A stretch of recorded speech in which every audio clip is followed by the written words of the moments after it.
Check, check, check, check, check, check, check, check. There we go. Check, check.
All right, let's do this. We're back at it on Monday. It is the Cotter and Marshall Show. As always, the stream, it's a thing. Get on it. Join the horde. Facebook, YouTube, and Twitch. Like, follow, and subscribe while you're there. Find out what we're up to when we're not on the air. You can also listen to the show. Download the app for free. Get us in your in-home smart speaker. And check us out at rock1061.com. Marshall, good morning. Good morning, everyone. I drank way too many margaritas on Saturday night. Okay. Homemade? Store-bought? No, they were homemade. I was flipping in between the UFC fight nights, SummerSlam, and then something else. I can't remember. But the funny thing is I woke up Sunday morning. I don't remember what happened. Any of it. So Saturday's just gone. Pretty much on from like 9:30 on. I remember bits and pieces. That's how good and drunk I got. So, yeah, I had a great weekend. That's always a good feeling the next morning when you're like, how'd I get to bed? When I get to bed? And then you slowly can kind of piece some things together. Yeah. And some things just like a black hole. Yeah, and I burped and I realized, I had pizza. So, it was a great start to the weekend or the middle of the weekend. I was celebrating myself, I guess. But no, it was good, man. It was good. And, of course, the weekend overall, outside of being egregiously hot and humid here, pretty good. Yeah, pretty nice little weekend. I would say one of the most solid weekends in a while. Now, on Thursday, Horde member Greg invited me to go out running. Yeah. Run the bridge, since that's my goals, the bridge run. So I did. I was up way too early on Sunday morning. Mm-hmm. We did. He had me do intervals. So we'd run a minute, walk a minute, run a minute, walk a minute. Right. Which I would not have lasted if we didn't do that. 5.5 miles over the bridge and back. Ooh. An hour and 10 minutes later. Ooh. So my shins right now hate me. Right. They just hate me. My legs are in so much pain. Yeah. But I did it. I'm proud of you. Good for you. I don't know if I'll ever do it again, but I did it. Well, I mean, the goal is to do the bridge run, so you are going to do it again. I will. It's coming December. I will do it again, and I'll hate myself just as much. Coming up on the show today, we're going to talk manual labor, how much everybody actually does on average each and every week. We've got the Dude of the Week death match. A couple officers from the Savannah Police Department going up against some animal rescue people. We've also got your call, comments, and text on what strange or unique thing do you do every night to fall asleep. That's going to happen top of the 7 o'clock hour. We're going to try to give away some money. And, of course, going to kick off the show with About Last Night. Daniel Craig, I think he hates his kids. I think that's all it is. He hates his kids. Maybe not. Mike Richards was in and then out as Jeopardy host. And Boba Fett, his spaceship is getting a name change. We got all of that coming up next with About Last Night, Cotter and Marshall Show. Here's the Foo Fighters and Making a Fire. It's Rock 106.1. So it was last night or so, and also good morning, everyone, for joining us on the stream. Thanks for doing that. Good morning. So it was last night or so, the Spider-Man Far From Home trailer, No Way Home trailer, was leaked. Oh, okay. I missed that. So it was leaked onto TikTok, and it was recorded from someone else's phone. Now, some of the visuals in the trailer weren't complete. Like, you could see, like, it was just, like, outlines and stuff. But I would imagine that the trailer is almost done. It's a little less than 3 minutes long, and supposedly it should be out in the next week or two. That's kind of the plan. I'm guessing it was possibly supposed to come out with Shang-Chi, which is that new Marvel film that's coming out on Friday, September 3rd. But it was surfaced online. Some of the special effects, once again, were not finished. Yeah. But it looked really, really good. I'm not saying you should go watch it now because, once again, it's like it's a recording off of someone else's phone. Right. So it's not very good at all. But, you know, if you can't wait, you absolutely cannot wait. Definitely worth to go find on the internet. It's places. Sony has like taken it down from a ton of places, but if you go to like just search Spider-Man No Way Home Reddit trailer, you could find it. Cool. Morning TA, Charles, Wanda, everybody. I did go see Free Gun Friday. I only almost fell asleep a couple times. Pretty sure I didn't. You don't know if you fell asleep or not? Pretty sure I didn't. Well, you know, it's just those things you wake up and you're like, oh, did I miss anything? I'm pretty sure I didn't. You definitely fell asleep. I don't think I did. I woke up. Well, no. I don't think I did. I don't know. Anyway, the Regal Cinemas. I will never go to another local cinema. That place is awesome. Yeah. I mean, is that amazing. the one? That's the one next to like the Mellow Mushroom, and or is that the one across the street? This is the one with the IMAX. Oh, okay. Yeah. I didn't go to the IMAX version. Just went to the regular. But they have the nice, comfy reclining chairs. Yeah, the other theater is the one that I always go to. I think it's just called the Georgia Theater. Okay. And that's the one that's like across the street on the other side of Pooler Parkway. But the same thing. They have they have incredible the chairs and everything, yeah. Yeah, it was and the movie's good. It's definitely good. It's got the typical kind of sappy ending which you expect. Yeah. But it's really good. It's very funny. All right, got about 90 seconds. Wanda says, I hope you patted yourself on the back, Cotter. Kudos for doing the bridge run. I did. Oh, I did. Did you celebrate in any way? I bought myself a coffee afterwards. There you go. Yeah, no, and when Greg gets on, I mean, hats off to Greg. He's run enough to where and he's run with enough people that are new or getting back into it to where he really does. He knows how to like hold your hand and get you through it. I mean, hats off to him. I would not.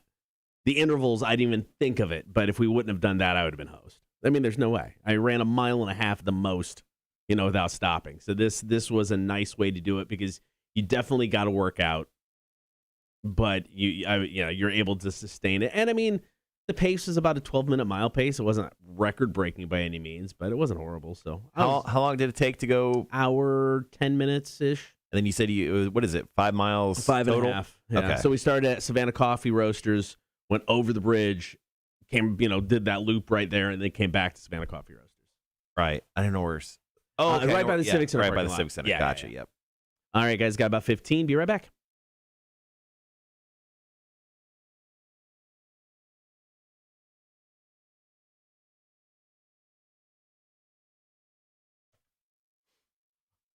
Looks like Disney has decided that the name Slave One probably isn't the best option. So Boba Fett's ship is getting a rebrand.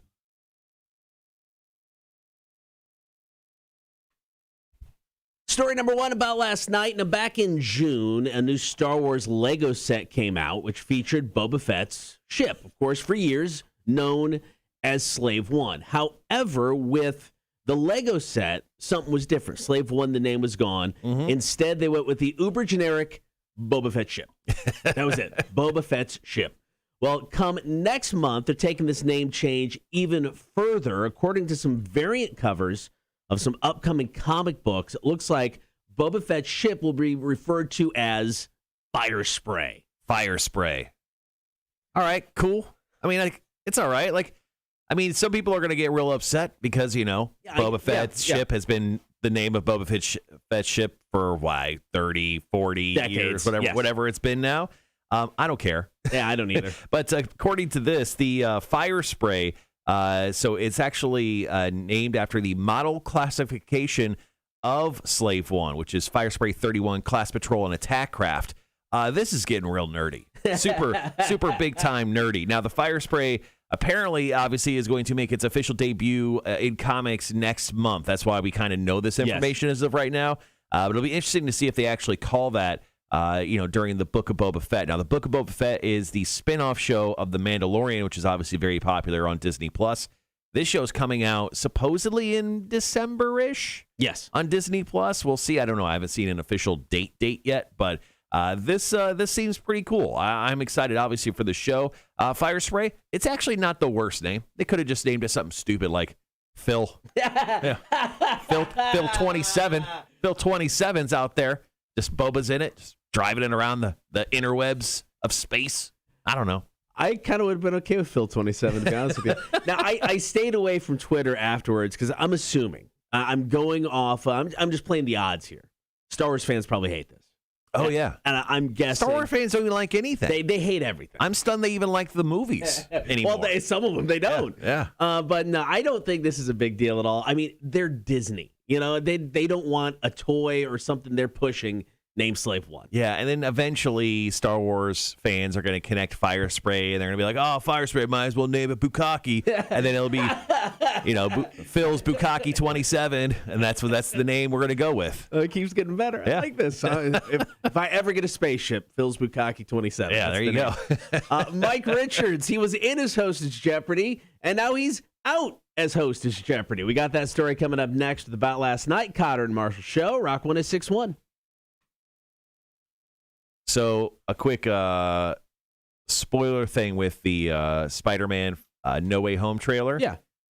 I think it's kind of obvious at this point. So to what I could tell, because I watched it, to what I could tell, they just set up the Sinister Six, which is a big famous Spider-Man storyline where 6 of his villains are like, F this guy, right? And they all get up and team up together. Right.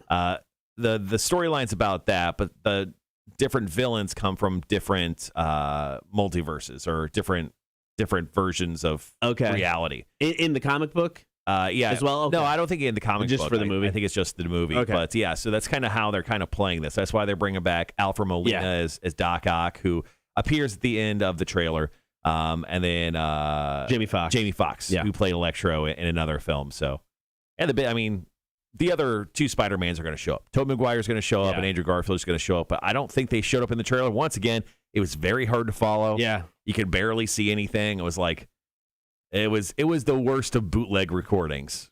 Now I read somewhere over the weekend, and it was a questionable website at best, and it was talking about how this was the final movie as of now in Disney's and Sony's agreement for Spider-Man. Mm-hmm. But it also said that Disney is wanting to buy Sony now.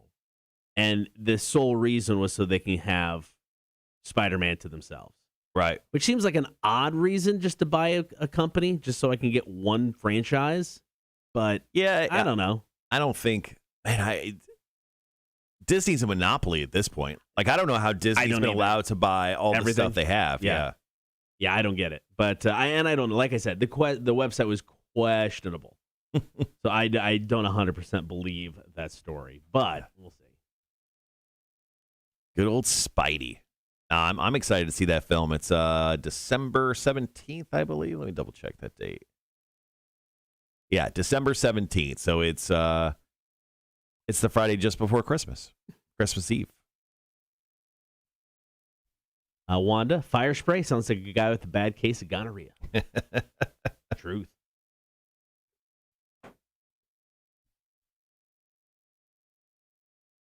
All right, coming up next, we're going to talk about Mike Richards. He was the host of Jeopardy. I read a little thing that said that he wasn't even on Alex Trebek's list of people to replace him. Like, Alex Trebek apparently put together a list of potential people they should take a look at. Right. He was not on it. Yeah, I mean, so I think it's outside of this story, but it sounds like he wasn't necessarily liked backstage. And I guess he's still producer. He's no longer host, but as of now, he's still producer. Yeah. Wasn't necessarily liked backstage. And one of his main goals, it sounds like, was just to get on TV. So, I mean, and fine, everybody has goals, whatever, but it was to get on TV. So, I don't know. I agree with that, Charles. Charles says fire spray sounds like A-Dub had some hot peppers last night. Yeah. That's legit. Speaking of hot peppers, I bought a ghost pepper plant at the beginning, I don't know, of the spring season or so. Right. And it's finally produced my first harvest of ghost peppers. Oh. I probably got about a half dozen. Okay. So today I'm looking into it, but I think you're supposed to get them. You're supposed to take them off the plant once they kind of fade in a red color because they're red. They start off green. They look like these shriveled little devil balls. Yeah. And then they produce like a really intense red color. So I got two of them that are a very intense red color. I think I got to take them off. Then at that point, I think I'm just going to put them in a plastic baggie. I'm going to take them off with like plastic gloves. Yeah, and then I'm going to put them in a plastic baggie. I'm just going to freeze them. Yeah. And then eventually I'll use them in something or in some form or fashion. But nice. I got one plant that's producing. The other one is not. It's just sad. I went to Kroger yesterday, and they have light green hatch chilies, charred or whatever. Like unroasted. Yeah. So I'm like, screw it. I'm gonna try some fresh green hatch chilies. So had like a mushroom and onion quesadilla last night. Delicious. Got it through HelloFresh. Really good. So I'm like, screw it. So we roasted the habanero, just cut it up, threw that on there. Utterly delicious. So I got like 4 or 5 more that I'm gonna do something with, but really good. Did you do it on the grill? Like, how did you roast it? I was going to do it on the grill, but it was the torrential downpour while we're doing dinner, so we just threw it in the oven. Threw it in the oven for 5 minutes on one side, flipped it over, another 5 minutes on the other side, 500 degrees. I mean, we put the rack up as high as it would go, so it was sitting right under the heat. Mm-hmm. And then just threw it in a bowl and covered the bowl for about 15 minutes, let it sweat, and then the skin fell right off. Cool. But yeah, it was really good.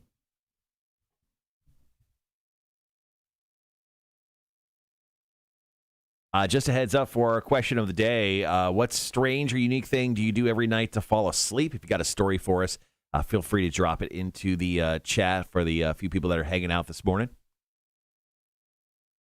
Got a good response on the Facebook page. Cool. Yeah, we'll see how the stream goes. If not, I'll split that list with you. Yeah. I downloaded it. I didn't. All right, got about 3.5 minutes. Back at it. Story number 2, talking Jeopardy. Story 3, Daniel Craig. Dude's just going to spend all his money. Well, he earned it. So no, I get it. Go to town, man. Do your thing. We also have the Dude of the Week. That post went up a few days ago on the Cotter and Marsh Show Facebook page, asking you guys who the Dude of the Week should be. It's between two groups, really. The first group being the Seal Rescue Ireland. They're a group of people who obviously rescue seals and help them, do sealy things. And the other group is a couple local boys, Savannah Police Department guys, Sergeant Arnsdorf and Officer Jeff Crosby, helped out an old lady, Mary Frances White. She needed some help, sort of. I guess she didn't really ask for it, but You know what? These guys stepped up and definitely helped out. So you can view those stories right now on our Facebook page, and we'll be proclaiming the Dude of the Week, handing the crown of the Dude of the Week off right at 8 o'clock. Wanda, La Palera, it's not bad. They just revamped their menu recently, and they've kind of got. They went to like a Cheesecake Factory like style menu. It's ridiculous. But they added street tacos, and I had their chorizo street tacos the other week when Jason was in town. Mm-hmm. They're really good. We went to Mexicali Fresh over the weekend. I got some, so ordered online. It was the chili Colorado or whatever. It's just like steak and a red chili sauce. So online it's like medium hot or mild. I'm like, give me hot. It was effing hot. Wow. Hats off to Mexicali Fresh for actually delivering on the heat. Jesus. Yeah, I went to, let's see. I was in Richmond Hill both Friday and Saturday. So I went to Fiorua. Oh, nice. I've been out there in a while. For lunch on Friday. And just got some like Irish nachos, just, chips and ground beef essentially. Yeah. And it was good. And then apparently all weekend long they had issues with staffing. I follow them on Facebook, and they like closed at 5 p.m. yesterday. All sorts of crazy stuff. Yeah, I've seen. There was another one. There's Tubby's in Thunderbolt is closed until further notice. Yeah, because they don't have enough people. It's crazy. And then Saturday I went over to Riccardi's, which is that Chicago deep dish place. So good. Went over there and just had lunch, and it was delightful. Yeah, that place, we got that the other week after we talked about it. So good. Yeah, I just got, I think it was called the Mad Italian, but it just had like spicy giardiniera, marinara sauce, and sausage on it. And It was just really good.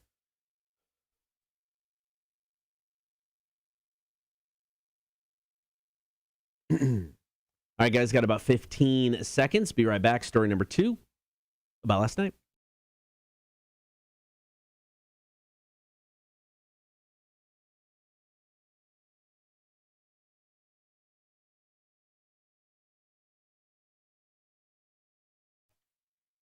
And just like that, we are once again without a host for Jeopardy. We got that story coming up.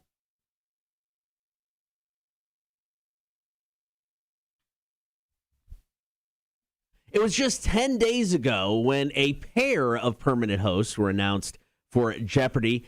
Mayim Bialik is going to be the host of, and yes, I Googled how to pronounce that. Yeah. Is going to be the host of any primetime specials and spinoff series for Jeopardy. She is Blossom back in the 90s, actress from The Big Bang Theory. But the day-to-day duties of the syndicated show you said duties. We're going to be handled by producer Mike Richards. Well, Richards has stepped down as host of Jeopardy before he can even film an episode. Grand opening, grand closing. After offensive and sexist comments he made on a podcast years ago, recently resurfaced. Now, he made the announcement to his staff via a note. He says, "It pains me that these past incidents and comments have cast a shadow on Jeopardy as we look to start a new chapter. As I mentioned last week, I was deeply honored to be asked to host the syndicated show and was thrilled by the opportunity to expand my role. However, over the last several days, it has become clear that moving forward as host would be too much of a distraction for our fans and not the right move for the show. As such, I'll be stepping down as host effective immediately." So he's getting canceled, essentially. Yes. Cancel culture has come for Mike Richards. Now, reportedly, he had a podcast, which was, at that point, kind of a behind-the-scenes look of The Price is Right that he was working for, called The Random Show. Now, in this podcast, he reportedly used offensive language, which we all use on a daily basis, but he apparently disparaged women's bodies and then spoke offensively about Jewish people and Asians and used the R word. So this was back in 2013 and 2014. So, I don't know, 8-ish years ago. So, and then, of course, the podcast at this point has been deleted. Yeah. But it's weird that people will run through your entire past just to see if you said anything dumb, which obviously the world is a lot different today than it was a few years ago, to find ways to get you fired because they didn't like the choice of you getting hired. Have you ever had concerns, about going, man, did I post something 10 years ago that I shouldn't have? Yeah, I went through my Twitter and deleted. I had to delete a couple things, but nothing terrible. Right. I just thought about leaving it, but I was like, nah, let's just get rid of this just in case. And there's some stuff out there, and then there's hours upon hours of my voice places. I've said dumb stuff all the time. Like, thank God I'm not a politician or like trying to get a real job. I'm just an idiot on a morning show on the rock station here in Savannah and Hilton Head, man. I'm just, thank God, or people would probably find something and cancel me immediately. For a minute, we had a podcast called We're Drunk the Podcast where we would just get hammered and then record ourselves. Yeah. I don't want to go back and listen just in case. Jeopardy is going to use a variety of guest hosts again now as they continue the search. Can we just use this opportunity to give the job to LeVar Burton? Yeah, I think that's kind of the thing. So Ryan Reynolds over the weekend, he tweeted out that he had the support of the fans, and they kind of made Deadpool happen for him years and years ago back, I think, 2016-ish. He said, it seems like that's kind of the way it feels for when it comes to the host of Jeopardy. Like, give it to LeVar Burton. Give it to Aaron Rodgers. He actually did a really nice job of it, too. So I think giving it to one of those two people is probably the move to go with. All right, got one more story to go. And about last night, Daniel Craig will leave his kids nothing, and they'll like it. Here's Chevelle, self-destructor, Rock 1061.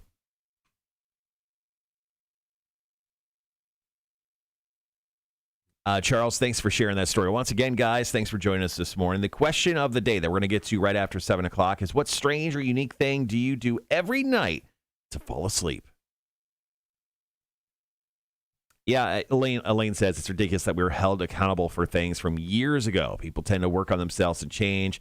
If he said it last week, I could understand. No one is perfect. Yeah, I sort of agree with that, And yes, he said some disparaging, terrible stuff, but was he? I didn't hear any of it. I didn't go back and listen to it, but was he making jokes? Probably was. I'm guessing he was on a podcast called The Random Podcast. I'm guessing it was probably in a joking manner, but I don't know. That's the thing that like even sucks for, I think, comedians nowadays is you can't win. If you're talking about controversial subjects, when these guys are out, everyone's like, oh, he said this. Like, he's a comedian. Yeah. He's joking. Yeah. No, but, he said it. He wouldn't apologize either. I'm like, whatever. I mean, think about comedians like George Carlin and Richard Pryor. I mean, you couldn't do it today. I mean, they couldn't. They couldn't do what they did. And, I mean, those two, I mean, and they're not the only ones, but those two, went beyond just being a comedian. I mean, they were commentators on life and things going on. I mean, that stuff to me is important. It's more important than the comedy, but it's that they're able to point out things like that. I mean, they couldn't do what they did back then today. I mean, shoot, Richard Pryor was supposed to star in Mel Brooks' Blazing Saddles. He was supposed to be the sheriff. Mm-hmm. But the film company even then was like, no, it's too controversial. We don't want that. So Richard Pryor got like a writing credit in that movie, but he was supposed to be the star. But even then, it was just like, nope, too dangerous. Don't want it. Interesting. And you couldn't make a movie like Blazing Saddles right now. No. Oh, dear Lord. You can't even make a show like The Office right now. No, you can't. Man, I feel like this building has like mold growing in it because the moment I walked in, I felt myself getting stuffy. Like I absolutely felt like my sinus, my allergies like kicking off or something. Yeah. I felt fine when I woke up. Felt fine driving in. It's just this building. There's something growing in the ceiling. There's a mold somewhere. Right above our... It's awesome. Don't worry. I think once the building actually heats up, it like kills some of it off. But overnight, it regrows. Yeah. Morning, Elaine. Morning, Holly. Terabyte. Morning.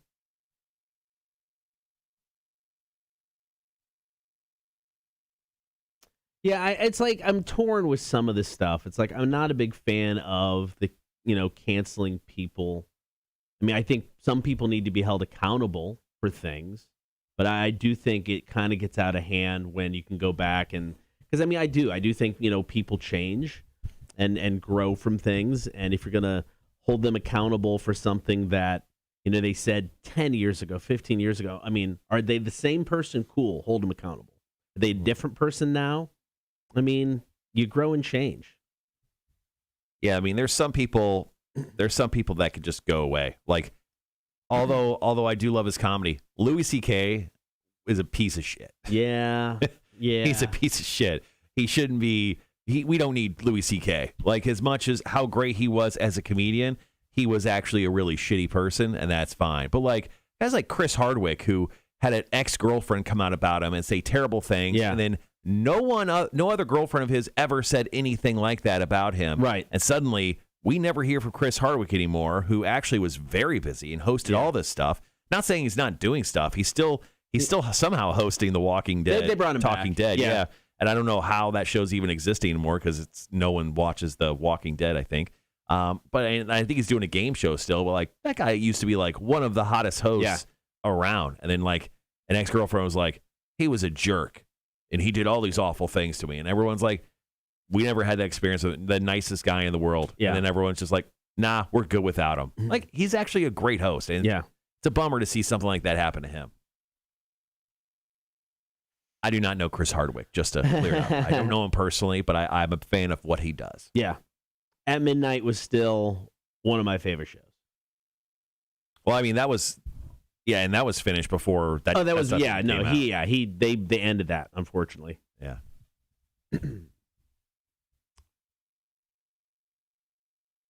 I got about 25 seconds. Going to talk Daniel Craig, James Bond.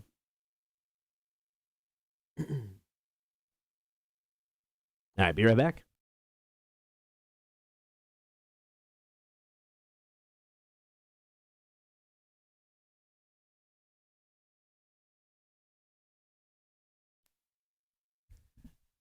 I'm pretty sure James Bond actor Daniel Craig basically just told his kids to F off and get a job. I'm pretty sure that's what he did. It's a good philosophy. I kind of like it. We got that story coming up next about last night.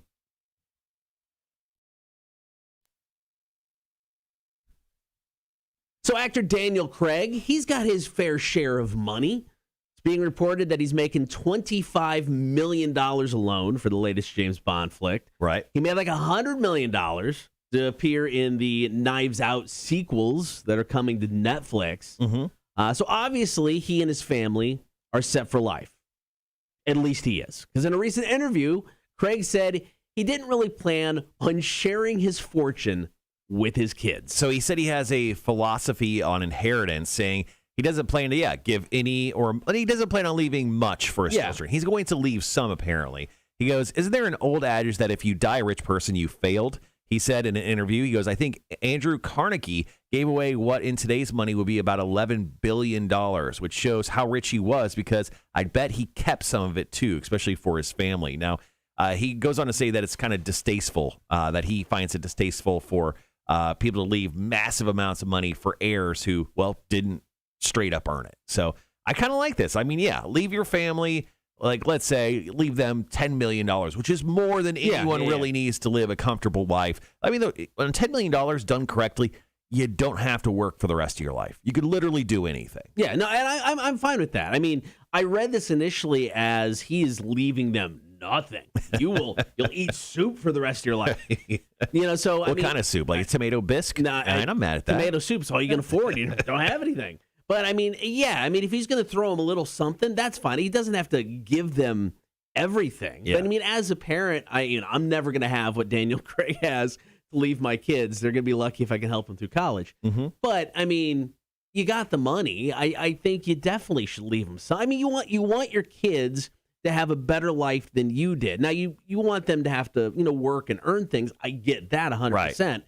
But you definitely want them to be in a better spot than you. Yeah, I think that's kind of the deal, right? When you have kids, unless you're a big POS. I mean, just saying, you want to make sure they have a better life than you had, and I agree. So, I mean, this dude obviously, that's the last 3 movies that he's doing, he's going to make $125 million. Let's say after taxes, let's say he's going to make like $90 million, okay? And $90 million in the bank, leave the kids 10. He's got 2 kids of his own. Yeah. He's got one that's like in their 20s. He's got a 2-year-old with his wife, Rachel Weisz, who obviously is a very popular actress. And then he's got, and then his wife has another child. Yeah. So there's like 3 kids he could leave money to. $5 million, $5 million, $5 million. Boom. Have fun, guys. Peace out. And then he just takes the rest. And he just throws it to charities and, I don't know, goes on ridiculous James Bond-like vacations for the rest of his life. He could. I mean, he really could just do real-life James Bond stuff. I mean, at this point, how much money does it actually cost to get a real license to kill? Because I would probably buy it. All right, coming up next, what's your theory or what's your thoughts on holding a spot in line for your friends? We did a recent poll was just done, so we got some numbers on that. So we'll discuss next. Cotter and Marshall Show, Rock 106.1. How much do you think a real license to kill is? I wouldn't say you can get the license to kill. You can get out of it afterwards. Or if it's like a hostile type situation where you pay to, do something. I feel like, you have to be well connected in the government. But like, if you get the president to be like, here's that license. It's got to come at a major cost. Well, yeah. And then is it like a once per year type thing? Is it like a purge type situation? All right, like you have Sunday night, August 22nd. Go murder some people. This is your night, James Bond. My name's Daniel. Shut up, James Bond. Well, was that movie? The movie that just came out, and they kind of held it off for a little bit, where rich people were hunting people. Oh, I don't remember it. Yeah, I don't remember the name of it, but I think I know what you're talking about. Yeah. It wasn't The Purge. It was It was like they had set up like a fake town somewhere in another country. And they dropped people off, and they hunted them down. Morning, Dave. So Sean, last night, everyone on the Horde who's watching our live stream right now, Sean messages me and Gabe a bunch of pictures of stuff he smoked this weekend. Hold on, let me get some pictures here, and I'll show them. Excuse me. So Horny for Smoked Meats on the chat has been smoking a lot of cream cheeses lately. And those are just a couple. That's a picture of it. It looks utterly delicious. It sounds great. So you just you take a block of cream cheese, you season it with something, and then you just smoke it for a while. And then he smoked this chicken breast right here. Like, seriously, Sean, how are you not 10,000 pounds? And then there's his big smoker that he was smoking out of this weekend. Like, Sean, every picture I see of you, you look like you're a pretty, a svelte guy. You're pretty skinny, man. Are you actually just a giant fat guy and you only take pictures like neck and above? Like, are you just pulling that off? You seem very slim to me. How are you? Because you smoke like the most delicious stuff, and I just don't understand how you're not 10,000 pounds. No offense. It's diet food, I guess. Like every weekend, he just smokes meats, but the rest of the week, he's just straight up salad guy. Like, yeah, I'm a vegetarian, except for Sundays. Morning, Tony. Good morning. Imagine how huge we would all be if we lived next to Sean. It would be ridiculous. It's true. All right, we get a few minutes. I'm going to go start coffee. Wanda, we're doing the cream cheese and burnt pork belly this weekend. By God damn, that sounds good. Every time we get ready to do it, something happens. The Hunt. Yeah, that's it. No. I think that's right, Terabyte. I think you're right. Thanks for finding that. I actually watched that movie. It wasn't bad.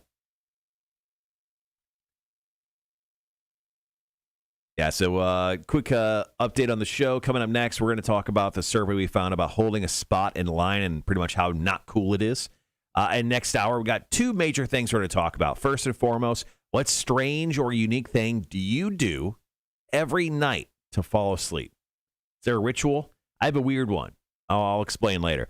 And then we're going to talk about some pro wrestling and / Big Money Monday. So obviously a lot happened with some pro wrestling. I'm going to talk about that. And then we're going to try to give away $50 in cash. So real quickly, first and foremost, if you have a story that you want to share with us, hopefully you do. What strange or unique thing do you do every night to fall asleep? Please drop it into the chat, text or call us at 1-800-394-1061. And then also text us right now to get in on Big Money Monday. We're going to choose one random person.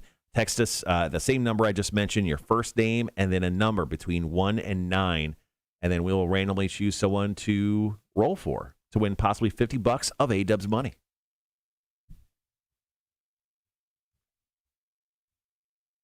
All right, so we got about a minute left in commercials. Brand new Evanescence, Better Without You.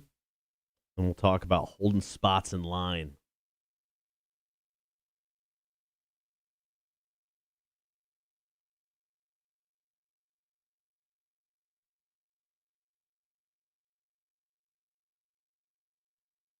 So did you see any videos on the milk crate challenge this weekend? I had seen videos, no. I'd kind of saw a couple posts about something called the milk crate challenge. I had no idea what it was, and then I saw a picture of somebody running across tops of them. Is that what it is? Yeah, so pretty much they build a pyramid of milk crates. Okay. You know, like they'll do 1, 2, 3, Sure. 4, 5, and then it'll go down. So it's almost like a thing you would see on some stupid like American Ninja Warrior deal.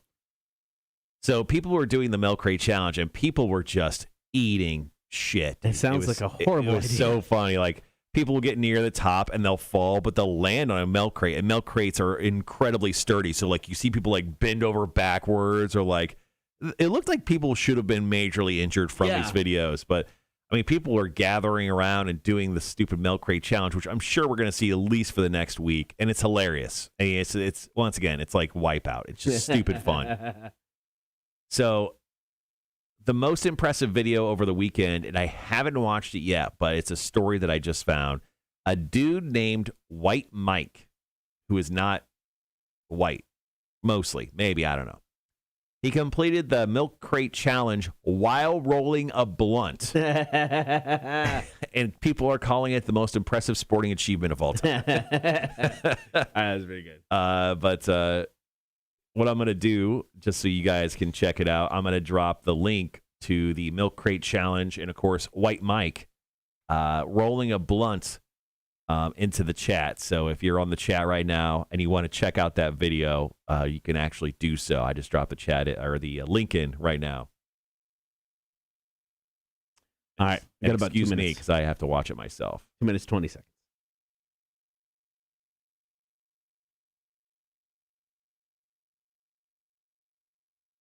This dude, okay. So White Mike is, he's wearing a wife beater. Looks like he's wearing a Dodgers cap, pair of Jordans, rolling a blunt. Taking it slow. Ooh, a little tipsy at the top. Nice smiling. He's rolling his blunt. Now he's just like evening out the weed throughout the joint that will be. He's chatting up with his friends. I can't hear audio right now, but I'm sure he's talking S. Okay, now he's starting the rolling process. He's still on top. He's screaming at people. He's still up there. Come on, White Mike. Okay, he is taking his time. Okay, he walks up to the highest point and stands there for a good minute. And now he's licking the joints. He's rolling it. He's rolling it. He's still rolling it. And on the very last step down, he lights it. That is the best sporting achievement of all time. I'm watching some other videos of people just wiping out. This just seems like a horrible idea. Yeah, I would definitely get hurt. Yeah. I would definitely hurt myself. I'm sure those people did too. So this one's this one was 6 milk crates high. Yeah. He made to the top, and then he started coming down, and that's where it split, and he just face planted. I mean, thankfully they're doing this in grass. Yeah. Dude just face planted. Well, that's the problem too, is they're doing it in grass. I mean, they're and then shade. Yeah. You don't want to do it on freaking concrete. You die. It is hilarious. Seriously, guys, when you have a chance, check that out and watch some of those videos. It's pretty incredible. Jesus. Terabyte says the holding the place in line depends on the situation. If you're holding their spot to get on a roller coaster or something, sure, that's fine. See, that's where I have issues. I have issues with the roller coaster one. All right, guys, be right back.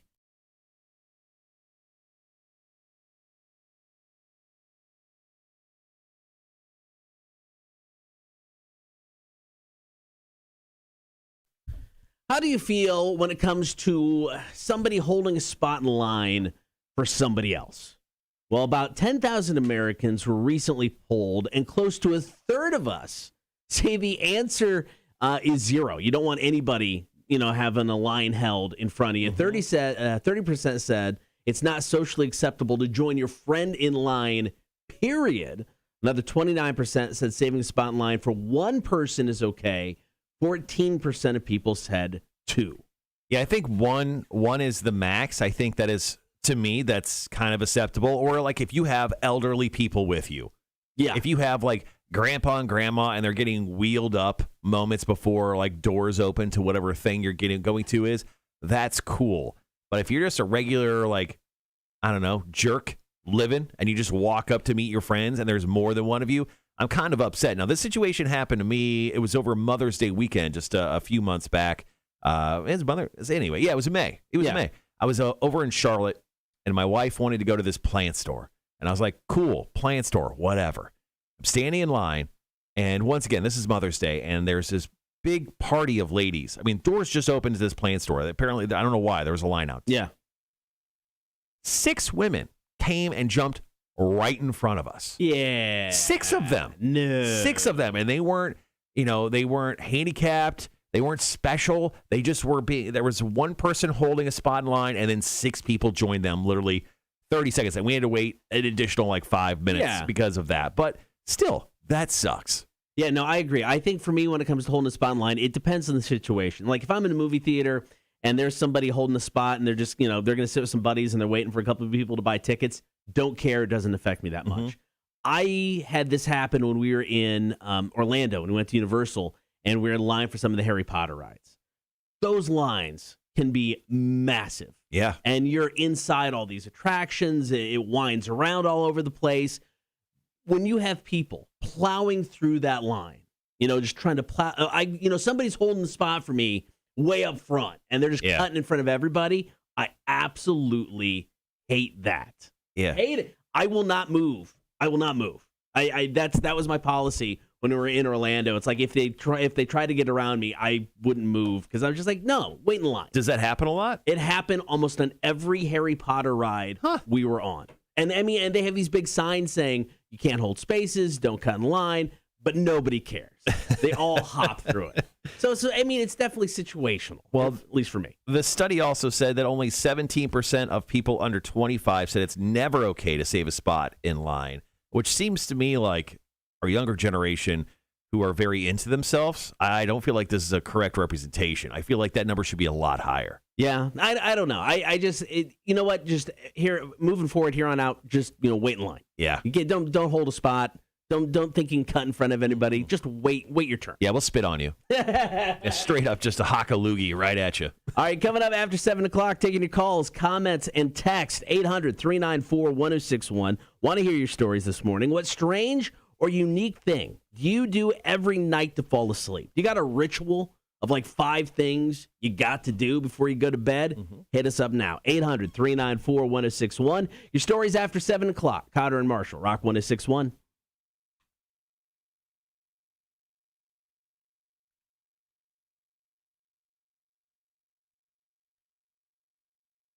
Oh, all right, guys. Let's see. All right, guys, so here's the deal. Once again, our call-in topic today is what strange or unique thing do you do every night to fall asleep? So if you have a story for us, please feel free to share it in the chat or give us a call, 1-800-394-1061. Once again, what strange or unique thing do you do every night to fall asleep? Let's see.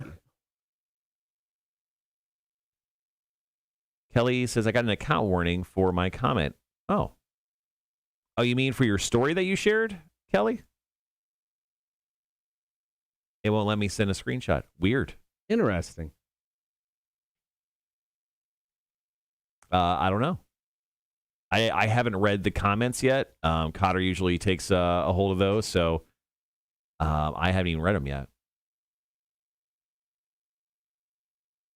Let's see. If you're holding a spot in line for a PS5, you can go fuck yourself. I feel like holding for even exchange of bodies doesn't bother me. Holding place and add people to your party pisses me off. Yeah, I mean, if there's exchange, I guess that's okay. Yeah. I never thought of that. I mean, usually you don't see that. Yeah. No, I would say, because, I mean, the thing just ticked me off because we were in line. Like, the first Harry Potter ride we were going on was the Gringotts ride.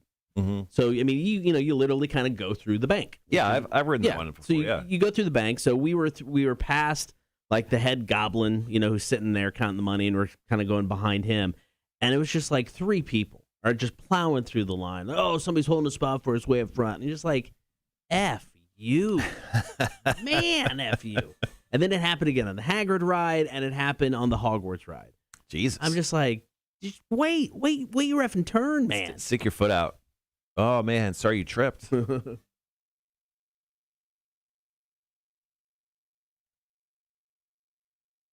Let's see. Tony, fortunately, I was one of the lucky ones that had the PS5. Me too, man. It's awesome. Let's see. I will check our DMs. Thank you.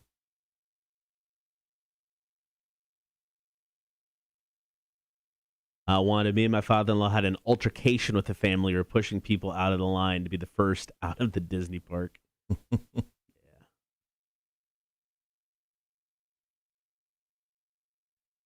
Ooh, good Lord. All right, guys. Once again, our call-in topic today, our question of the day. What strange or unique thing do you do every night to fall asleep? Go ahead and let us know your stories here in the chat. I'm going to get my coffee.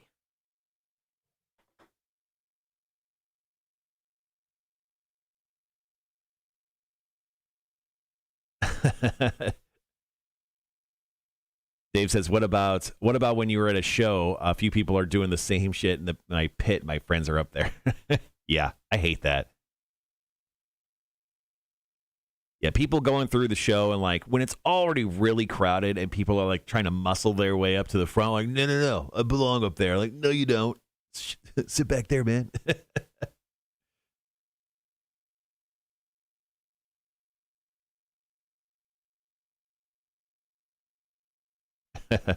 Sean, thanks for sharing that story, buddy. Once again, guys, question of the day. What strange or unique thing do you do every night to fall asleep? Sean shared his wife's. So, if your significant other has a weird one, feel free to share it with us as well.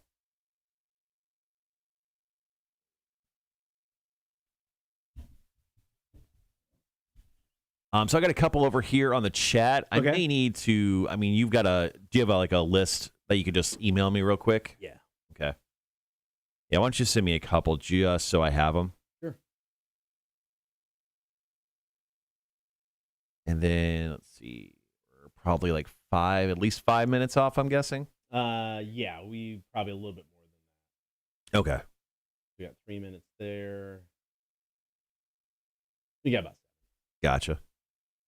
I don't have anything real drastic, so if you have one, you can start with yours. Let's see.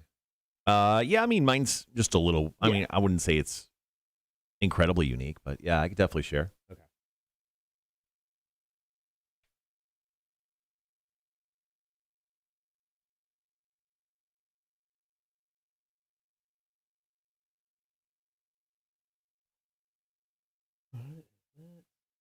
All right, so the first break, it'll go me, you do some Facebooks, and then I'll go do one stream story. Okay. Sounds good.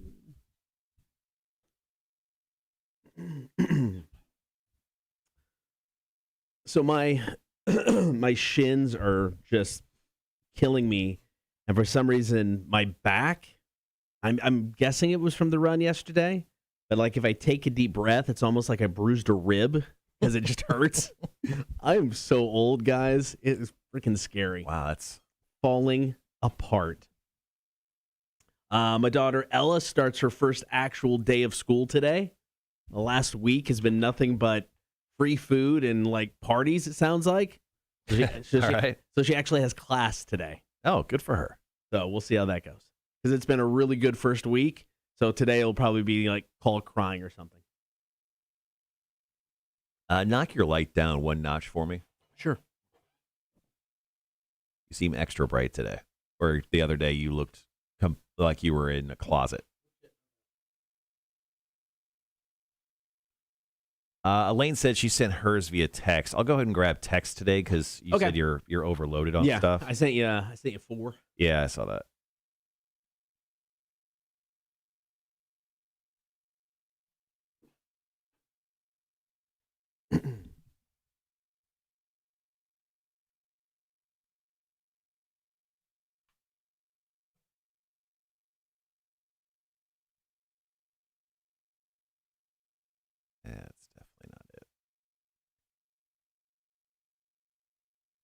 Sorry, guys, we're just getting ready for our call-in segment. Once again, it's what strange or unique thing do you do every night to fall asleep? Just logging into our text line so I can grab whatever we have here. Boom. So Disney, which is always, when it comes to theme parks, kind of ahead of the game. They've used animatronics for decades. I mean, Hall of Presidents, that's all that thing is. Mm-hmm. Well, now they're trying to up their animatronics level. They trying to up the level of intelligence, more believable. Basically, they want to use this for some more of the extreme characters. So they're not going to get rid of, somebody playing Mickey Mouse in a costume. But if you can do something like Groot or the Incredible Hulk or Grogu, to where, you can't have somebody in a costume playing that, or, it's not going to come off very good. So they're now working on these animatronics that can walk around the park and play these characters. So nothing bad. Westworld will definitely not happen at Disney World. It's not the robots will not go crazy and start killing guests. Don't be alarmed at all. So that's going to happen? It's totally going to happen. Oh, okay, just check. It's totally going to happen. And I guess they have the newest animatronic. One of them's already in the park. It's a Stuntronic robot, and it's part of Spider-Man in California Avengers campus, and it flies in the air doing web-slinging stunts. Wait, that thing's a robot? It's not a real person? That's what it says. It's a Stuntronic robot. And then Project Kiwi is currently underway, which is a young Groot. He still has to be tested in the parks, though. Before being officially unveiled. So interesting. Yeah. Morning, Jeremy. How are you, buddy? Thanks for joining us here on the live stream today. That's an interesting one. I hope that's true. It's so weird. I believe it. I mean, when it comes to Disney, they're always trying to, come up with new stuff. And you have all of these characters, that you. I guess you can have a guy walking around as Mando and be a puppet Grogu. Yeah. Or you can come up with something badass where Grogu's hanging out. So, I get it. It'll be creepy, though. All right, got about 3.5 minutes. I was saying how weird it was for Jeremy's thing. Jeremy's sleeping ritual. It's an interesting one for sure. All right, guys. Also, keep in mind here in about half an hour or so, we are going to roll for Big Money Monday. We give away $50 of A-Dubs money every single Monday. Well, at least we try. So if you would like to take part, text us 1-800-394-1061. Go ahead and text us your first name and then a number between 1 and 9. Just randomly choose a number. And then if we choose you, you'll have an opportunity to win $50 because we roll our stupid bingo machine. And if it lands on your number, we're going to freak out. Oh, yeah. Speaking of, I got the money gun. Yeah. Get in there, money. All right. We're a little less than 3 minutes from going back on the air here. So once again, Big Money Monday. Keep that in mind. We're going to do that here in just a little bit. So make sure to get your name in the running.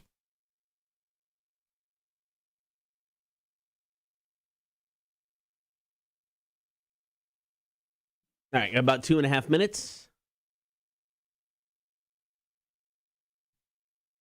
Gonna sneeze. Bless you. Okay, that was great.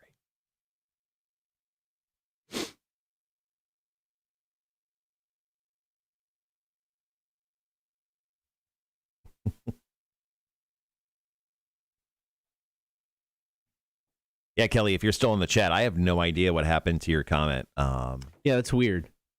Kellyanne doesn't have a comment on our... Let me double check again.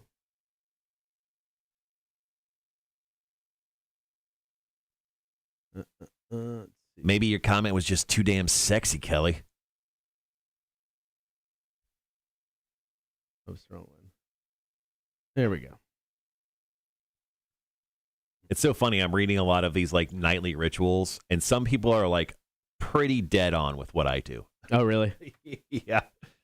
It's kind of weird that, a lot of us are the same in that regard.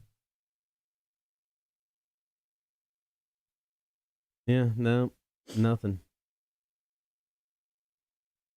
Like Tony just laid out hers, and it is like creepily almost, outside of like one extra thing, it's just what I do. Okay.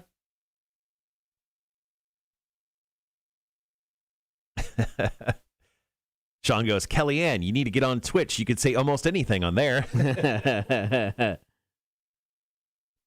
So I sent my brother the Fart Launcher 3000. Yes. He got it last Wednesday. Okay. I didn't hear anything from him over the weekend, and it slightly pissed me off because the Fart Launcher 3000 is a gift that keeps on giving in my eyes. So I messaged him on Saturday. I'm like, hey, man, did you get my stuff that I sent you? He's like, yeah, I got it. So he called me and we were talking, and I told him how he can modify the Fart Launcher 3000, and he's very excited about it now. So I think what I'm going to do is I'm actually going to additionally buy him a bottle of liquid ass so he could torture his children using the Fart Launcher 3000. So is your brother the one picking you up from the airport? No, it's my sister. Oh, okay. Yeah, I'm staying with my sister the first night, so. Because I would say as soon as he got in the car, I'd be like, boom. Maybe not in the car. We didn't. You all suffered. Yeah, it would be terrible. It all suffered. All right, guys, be right back.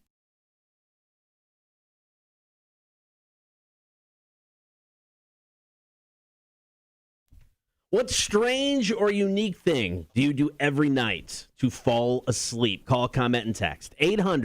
800-394-1061. Marshall, what do you got, man? Cotter, I mean, I think I'm a pretty regular guy when it comes to, my nightly ritual, but I do maybe do something that's a little weird. Okay. I have 2 bathrooms in my house. I go into each one. Now, I do the regular stuff. Right. I turn off everything at night, make sure all the doors are locked, put my dogs away. I crate them at night. Yeah. I go into the bathroom, I come to a certain level of undress that I am comfortable with. Okay. Like a snowsuit. and then I do the regular things like, I brush my teeth. Sure. But while I'm brushing my teeth, my wife is generally also there brushing her teeth. She's a dental hygienist, so she makes me every single night, which is a good thing.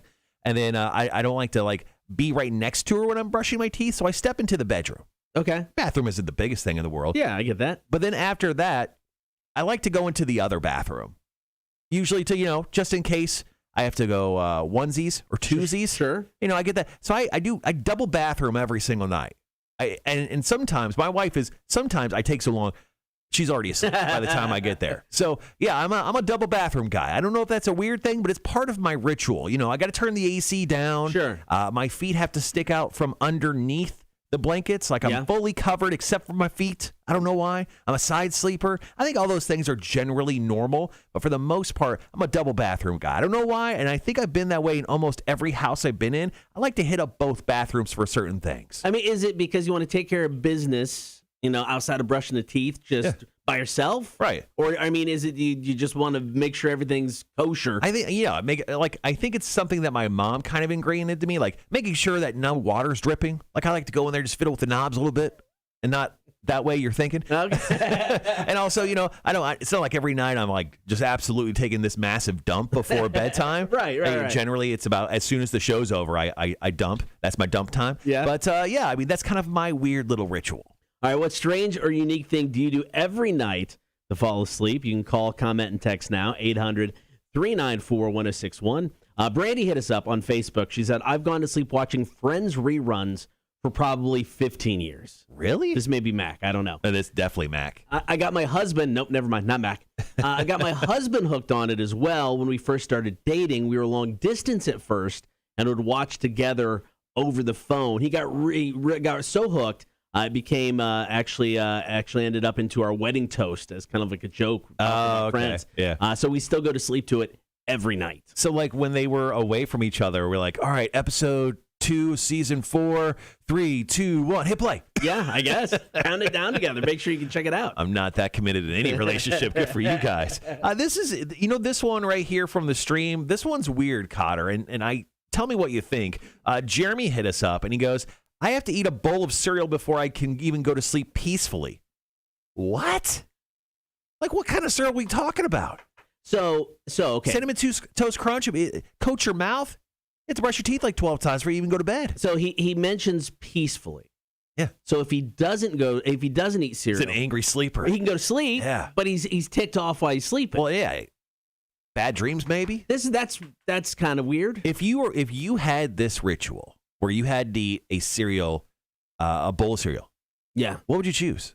I mean, Cinnamon Toast Crunch, if I have to pick a cereal. Because it's the best cereal of all time, right? Well, the s'mores thing, that's that long story. Yeah. But no, the cereal you could buy in a store right now, Cinnamon Toast Crunch all day long. Yeah, I mean, oh man, what do you go with? Do you want to feel healthy before you go to bed? No. You don't want like grape nuts? No. It's You too never want crunchy. grape nuts. It's too crunchy. Maybe, Cocoa Puffs or Trix? See, I don't know. Also, maybe a little too sugary.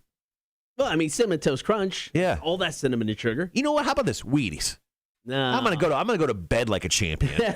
People wake up like a champion eating Wheaties. I'm gonna go to bed like a champion. I'm gonna go Wheaties as my go to bed cereal if I had to choose one. All right. 800-394-1061. What strange or unique thing do you do every night to fall asleep? Got more of your stories coming up. Here's Daughtry. It's Heavy is the Crown. Cotter and Marshall Show. Rock 1061. Thomas, thank you for sharing that, buddy. Jeremy, we love you, dude, but that's weird. Do you have a specific cereal? Or? Yeah, actually, yeah. Jeremy, if you're still in the chat, dude, like what cereal do you eat? Or are you just messing with us? Either way, great comment. I love it.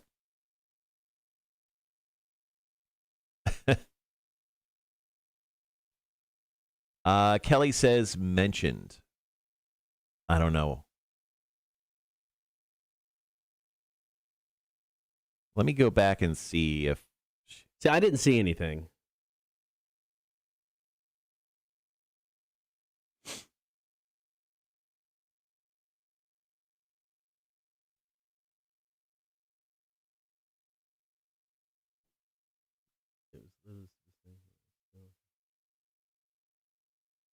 Interesting. Yeah, that's so weird.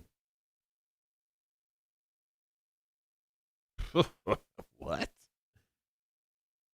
So, Facebook is making me try to enter a two-factor authentication required. Okay. Like a code Yeah. to log in? Yeah. I've never given Facebook my number, so because I refuse. Oh, okay. Yeah, I've had to do that here recently to where it's like I've had to like put in a special code if I'm logging into a machine I've never used my Facebook on before. Mm-hmm. Oh well, I won't use that machine then. Sorry, Kelly. We'll try to look that up. Apologize. Melatonin Wheaties, sleep like a champion. I love that. Just under 2 minutes, guys. All right. Sorry, I'll come back to that. No, I was just trying to look for that email that Facebook was supposed to send me. Yeah. And I literally just got an email saying, I just got approved for a credit card. Oh. I pre-approved for a credit card. Congratulations. For $90,000. Holy crap. You've been pre-approved. You have pre-approved offers for as much as $90,000. Take a look. Congratulations. Jesus Christ. Why do I need a $90,000 credit card? Sandy, thank you so much for sharing that. All right, got about 1 minute. And sorry, I didn't read obviously all of Tony's. I do not moisturize my lips prior to going to bed. Although I do love a good chapstick. How do you want to work this one? Are you? I can say mine real quick. Do you have any more from? Is there more from the chat? Yeah, I've got some. Okay. If we want, so I can say mine. You just want to go back and forth on a couple each.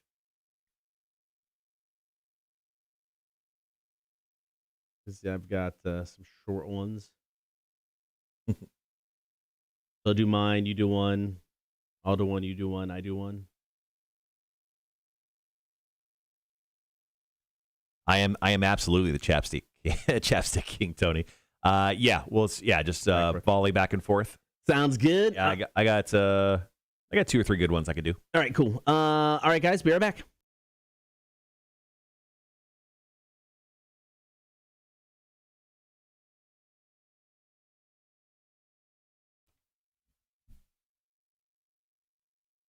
We are taking the calls, comments, and texts this morning. What strange or unique thing do you do every night to fall asleep? 800-394-1061.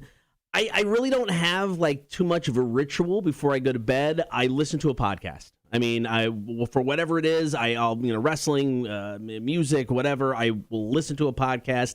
I have to have something going because what is it? Tendinitis, the ringing in your ears. Yeah, I've got that. Oh, and it's gotten worse over the past couple months. So if I'm just laying there without noise going on, all I hear is and I was like, I'm not sleeping with this, man. So I used to actually put headphones in. Maybe that was my issue. When I'd go to bed and listen to a podcast. Now I put my phone underneath my pillow. So okay. My wife can't hear it, but it kind of comes up through the pillow.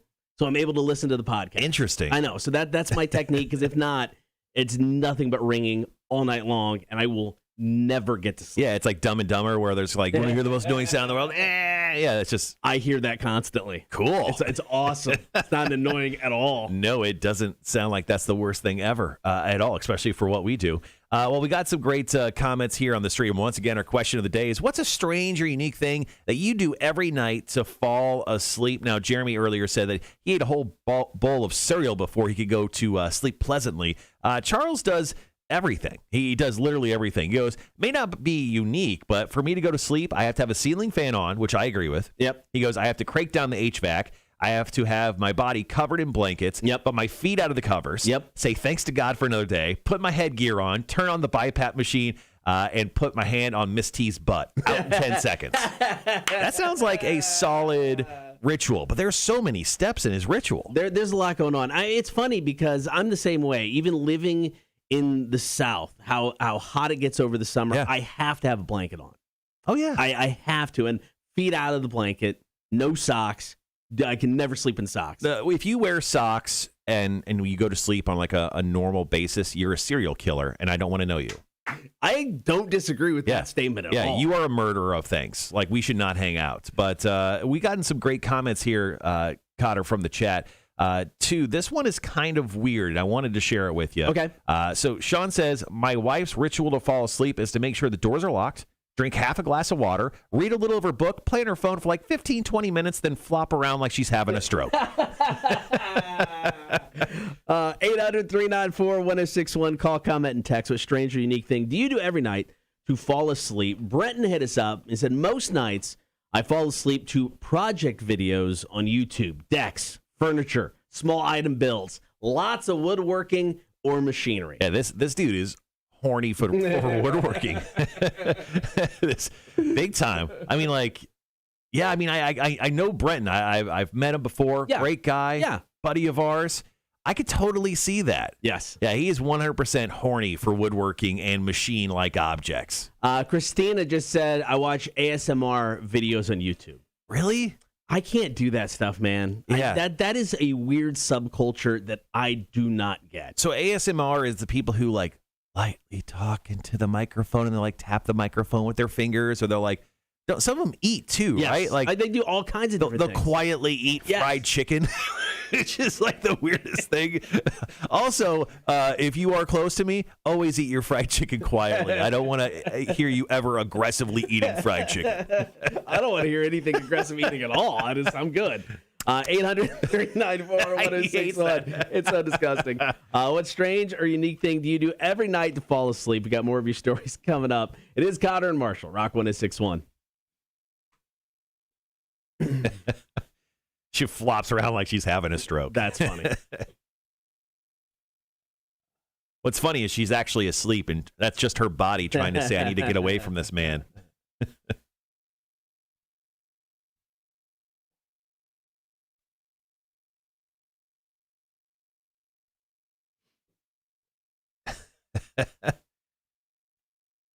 Let's see.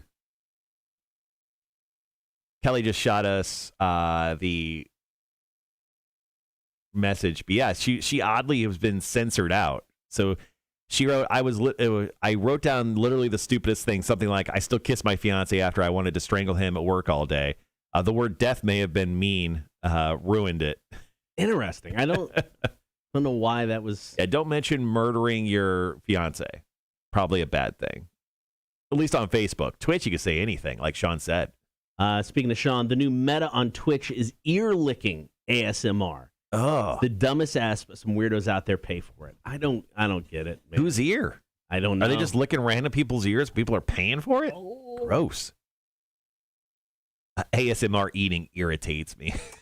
Yeah, that's a weird thing, man. I don't, because it's like. That's what you should do. So I'm off on Friday. So here's what I want you to do, Cotter.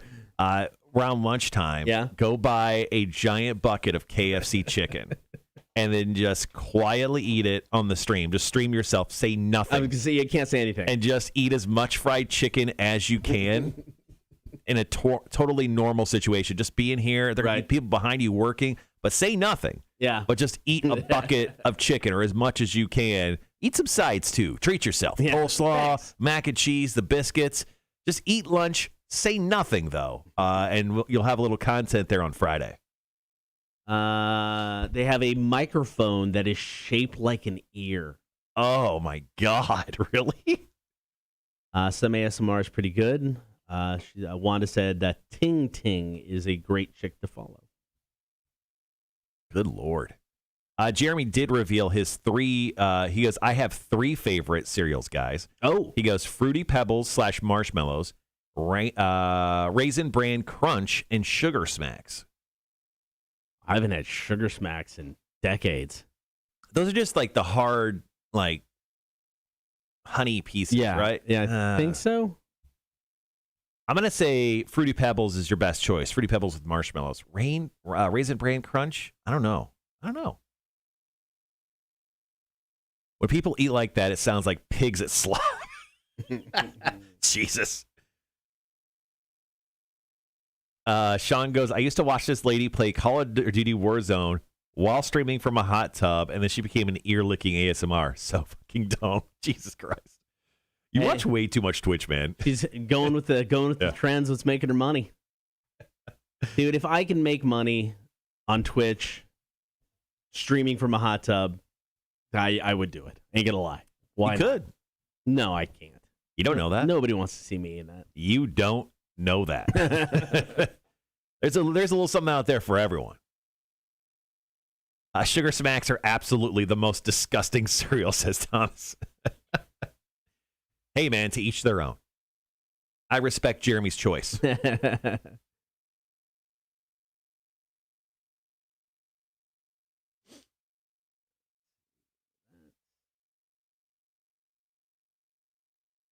Let's see. Oh, I haven't looked at the ones that you sent me yet. Okay, yeah, there's still those. I still got a couple. So yeah, we can do one more. I got a minute and a half or so commercials. Get the Bush come down. One more break of the call, comment, and text. Then we'll get into Big Money Monday. Also recap pro wrestling. It was a pretty big weekend, I think, for the most part. SummerSlam was fine. It wasn't the best. It was okay. Had a couple big returns in SummerSlam. Obviously, CM Punk made his return. The pop when he came out. Did you watch any of that? Mm-hmm. Yeah, I mean, we got some of the audio from his first introduction. So we'll play that back. And then NXT was last night. It was okay, too. It's interesting. So the NXT thing, because obviously they're making changes, and they didn't want anybody old or out of shape. They're looking to kind of go that typical body WWE route. Yet Samoa Joe won the title last night, and he is not a body guy, and he is like in his 40s. So everything that Vince doesn't want that brand to be is now represented by their champion. So, how do you want to work this third break? Let's see. So I've got. I mean, I don't have any personal stories. Yeah, and I don't think you do either. Ones. So, I mean, I've got one from Thomas here. Let's see. I've got 1, 2. I've got about 2, and then there was one that that multiple people put down that I didn't actually save and put here. Basically, touching themselves. Probably make mention of that. I've only got 2 or 3 max. Okay. And I'm going to use probably 2 from the list that you gave me. And I'm probably going to use Sean's because I'm going to bring up a question during that. Okay. And I'm probably not going to use the rest because we kind of covered a lot of that. Yeah. I can read. Why don't you? We're about a little less than 5 minutes from going back on the air, guys. Just so you know, why don't you, as soon as we go back on air, open it up, kind of refresh what we've done, and then I'll go into my question comment, and then we'll talk about that, and then you can go into some stuff, and then I'll wrap it up with. I have a good one to wrap it up on. Let's take this phone call. Maybe this will change the game.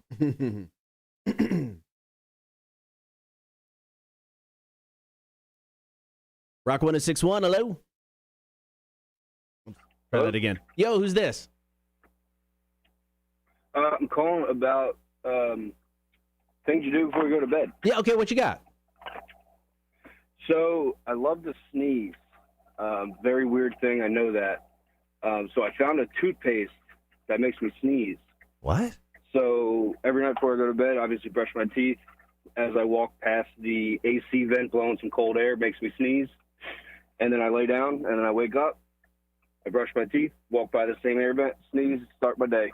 So does it just... what I like to do. Sneezing's awesome. Does it just clear your head? What's that? Is it just kind of like a clear your head sort of thing? Get everything right and straight? I don't know. I don't know what it is. I think it's just like I just enjoy the feeling, I guess. I don't know. Hey, fair enough. You said you had a It's not like toothpaste? my nostrils are clogged, nothing's clogged, I'm not backed up. I just rocks and rolls. So wait, you said you have a toothpaste that makes you sneeze, or is it just like walking by that vent? It's just the way the toothpaste and the blowing the cold air gives me that sensation of needing to sneeze. Nice. You're addicted to sneezing, dude. Do you feel like it's changing your life? Do you feel like you need an intervention? I mean, I'm always open for one because there's probably a lot of things in my life I would need one for, but I don't think sneezing is one of those things. All right, brother. We appreciate the call, man. Thanks for calling in. Thanks, man. All right, thanks, guys. Bye. All right, guys. Cotter's going to edit that up. Yeah, we'll, let's end it with that. Yeah, 100%.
All right, guys, back on the stream. Sorry, Cotter just had to edit that up real quick. Great phone call. You guys obviously heard live. We're just going to play that back. So for this next break, once again, let's go ahead and have you start, kind of recap what we've talked about. Throw it to me. I'm going to start off with the question comment that I have here from, I'm going to use Sean's. Okay. Then after that, let's talk about that. You bring up your couple. Okay. And then just go into the phone call. And let's just do that. So it'll be me, you, phone call. Okay. So you in the middle, just talk yours. We'll talk about that and then go right to the phone call, and that's where we'll end it. All right. Sounds good. All right, guys. Be right back.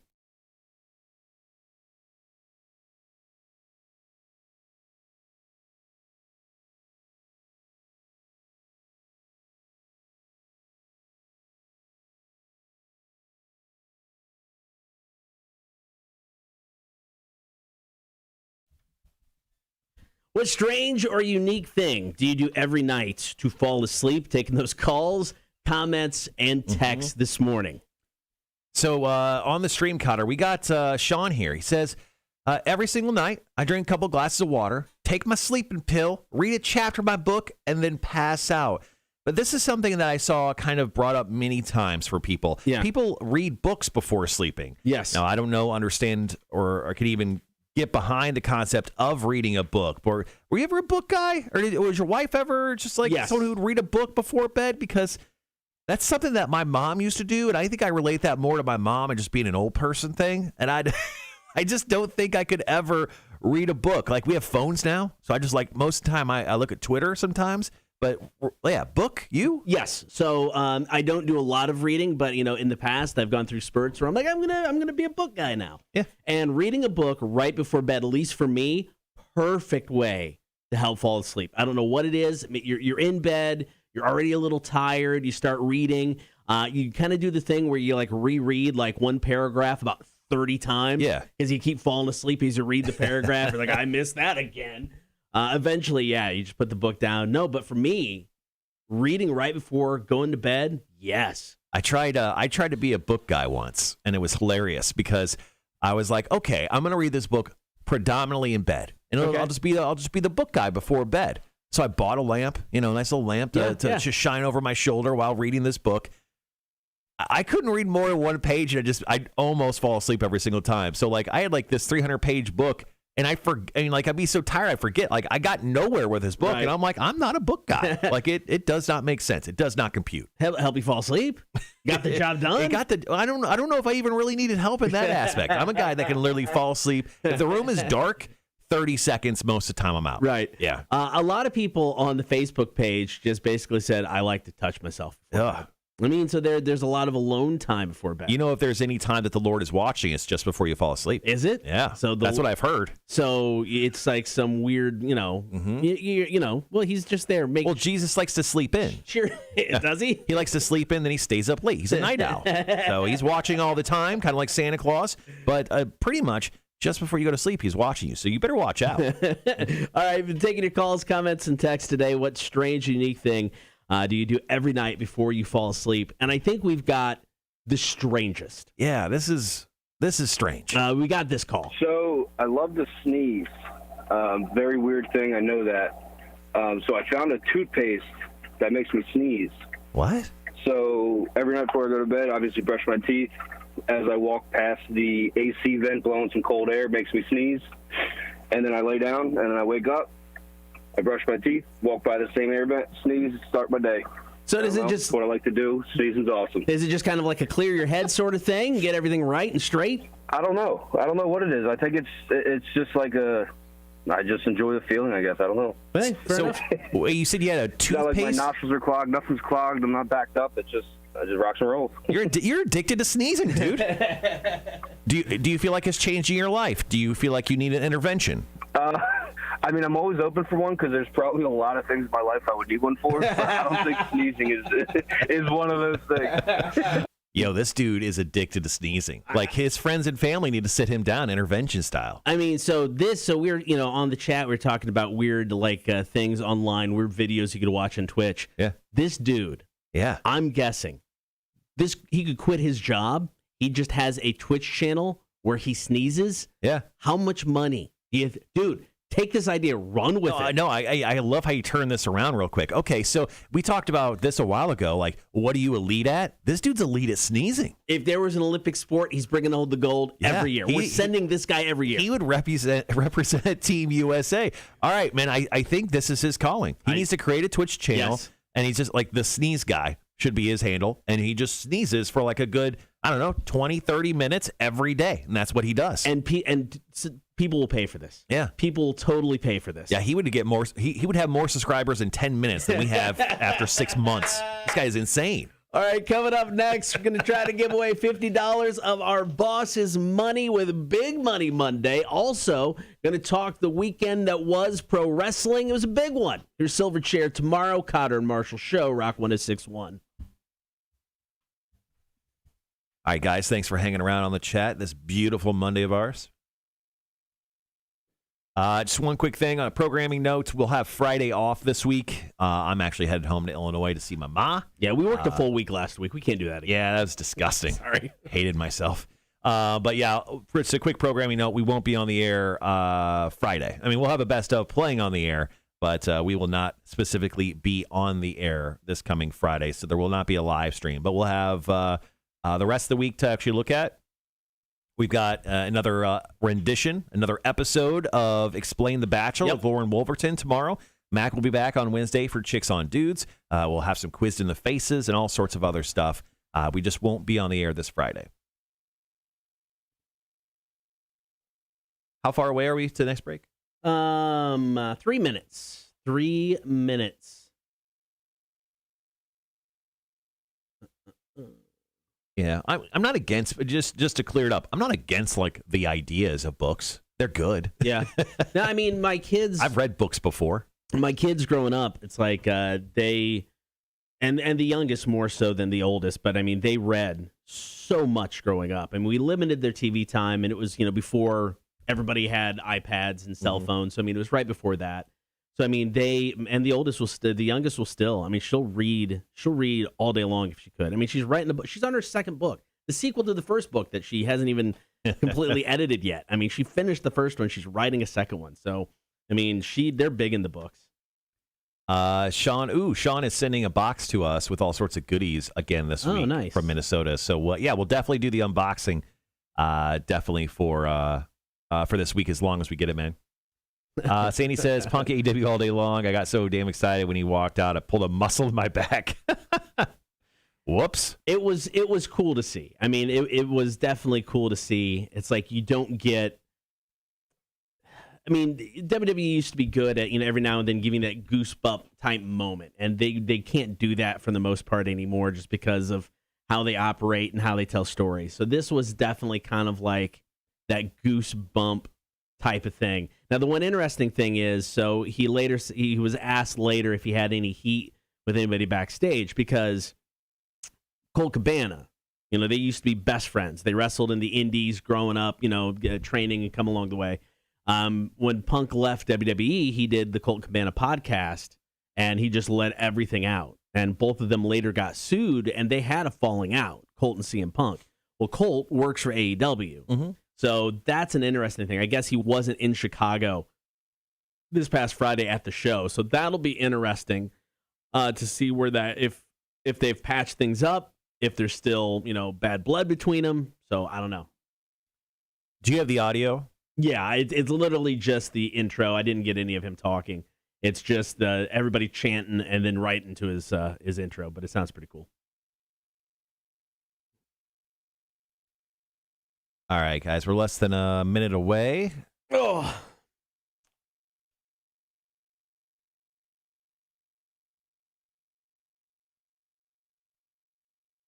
Tony's asking some questions on the chat specifically, but just I don't know if you saw mine or not, but it sounds like your son should definitely join a kickball league. I made so many friends. Yeah.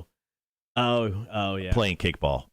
Which is just ridiculous, just an absolutely ridiculous amount. So the guys who run the Savannah Bar Crawl, the guy named Waldo actually runs the adult recreational league here too, and he runs all the kickball stuff. So if you need me to connect you or your son with him, just let me know. But yeah, they do some awesome stuff together.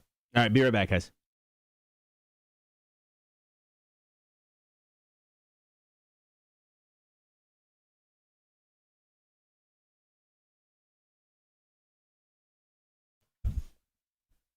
Do you want to win $50? Because, I mean, we like to give away $50 of our boss's money. Like to do it every Monday if we could. Yeah, we try to do it every Monday. So it's called Big Money Monday. It's something that you can participate in right now. So here's what you need to do. Text us, 1-800-394-1061. Write meow, your first name, and then a number between 1 and 9. Just choose one random number between 1 and 9. And then we randomly choose one of you to play for. We choose your name, we roll. And if your number hits, you win $50 cash. So going to have your chance to win coming up in a few minutes. So you got plenty of time to get entered in Big Money Monday. Now, it was a big weekend in wrestling. We'll get to WWE and SummerSlam here in a bit. But let's start AEW. So the rumors for the past month or so is that CM Punk and Bryan Danielson signed with AEW. But this past Friday, AEW in Chicago at the United Center, and they wasted no time. I half expected them to drag this out, to see if they can just kind of keep the audience, and then maybe the last 15 minutes, they go, oh, by the way, guys, here's CM Punk. Yeah, it was one of the loudest wrestling pops. That's what they call a pop, yes, when everyone kind of screams all at the same time. And excitement for this. I think we have audio from this, but I mean, people lost their mind. Yeah, this was the very beginning of the show. They cut to the live shot. The announcers kind of say their hellos, and then the crowd took it from there.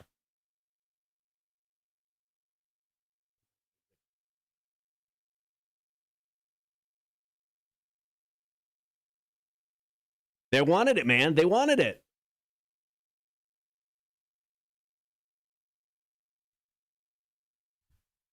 Yeah, people lost their mind when they heard Living Colors, Cult of Personality hit, CM Punk came out. It was a pretty cool moment. Now, I mean, I'm not a guy who ever really watched CM Punk wrestle ever, but I knew he was a big deal. And I knew he'd been gone for 7 years-ish, whatever, from wrestling because he didn't like the way that, WWE treated him or whatever. And he came out to probably the largest reaction I think I've ever seen. Some people have already called it the best moment in wrestling history. I don't know if I go that far. Yeah, sure. Well, whatever. If you're a purist or whatever, but I mean, just overall, it was super, super cool that they did this. Now, it came in, he talked a bunch, and then he kind of left, and then he does have a match coming up for their pay-per-view, which is at the end of this month, Labor Day weekend. He pretty much stated that he is taking on the challenge of Darby Allin. Yeah. He kind of mentioned him a couple weeks back. So him and his daddy, Sting, are going to be taking him on. But, Sting will just be there in a, cheerleader fashion. But super cool to see him return. Now, when he left the WWE and he did the podcast with Colt Cabana, and I'm not faulting him for this, but he sounded, very bitter. And, very just unhappy, cranky, upset, whatever. And rightfully so. He was treated a little rough toward the end there with his WWE run. So I didn't know what to expect when he came out, but he honestly looked happy. He honestly looked like he wanted to be there because, he was done with pro wrestling 7 years ago. He was very happy. He dove into the crowd at one point. Yes, it was very cool. It's cool. And not only that, the one thing I found very cool about the whole thing was that he gave away ice cream bars awesome. at the very end. Yes. And apparently that was an inside thing where he actually asked for ice cream bars to be given away at every wrestling show. According to his last contract with the WWE, and they said no. And of course, at this one, everyone walking out, they gave away 20,000 ice cream bars with CM Punk's logo, which is just amazing viral marketing because they went up on eBay. The packaging went up on eBay, and some were selling for upwards of hundreds of dollars. So it was very cool to be a wrestling fan on Friday night. So it was a lot of fun. Cannot wait to see what else happens with AEW and CM Punk. There's also rumors now that Bray Wyatt is going to be going to AEW. So telling you, man, I think they got the stuff right. All right, coming up next, we'll talk some SummerSlam. Also, Big Money Monday. Going to try to give away $50 of her boss's money. Cotter and Marshall Show. Rock 106.1. Charles, no, I did not meet Tim Janier playing kickball. Tim, I think, probably has the athletic abilities of, I don't know, a snail. Tim's not the most athletic guy. He's much more of a nerdy guy. I think he recently got a new tattoo where it was a Linux operating system based tattoo, which is the nerdiest thing ever. He makes my Doctor Who tattoo look, not nerdy. Let's see. Yeah, I actually saw that too. So going back to CM Punk real quick, Sandy said that he set a record selling his T-shirt. So every wrestling guy has a T-shirt. So he sold the most T-shirts in a 24-hour period ever on this website called ProWrestlingTees.com. So it was previously held by Sting and then Brody Lee, Luke Harper, whatever his name was. So definitely some interesting stuff. All right, guys, if you have not done it on the chat yet, make sure that you have texted us, 1-800-394-1061. We're randomly going to choose one of you to roll for Big Money Monday. Speaking of, grab the very sophisticated bingo machine that we have. All right, got a bunch of text messages from you guys. Once again, if you haven't already, make sure that you've texted in 1-800-394-1061. We're going to come right out of the stop set here. Okay.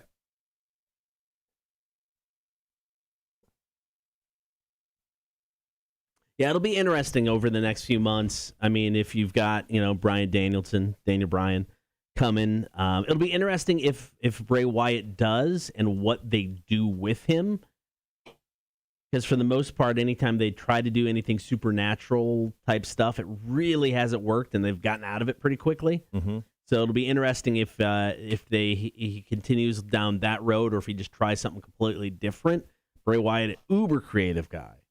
And it's kind of come out that was part of the reason they let him go, is just fighting creative with management, because he wanted to do different stuff and try different things. And management was just like, nah, shut up.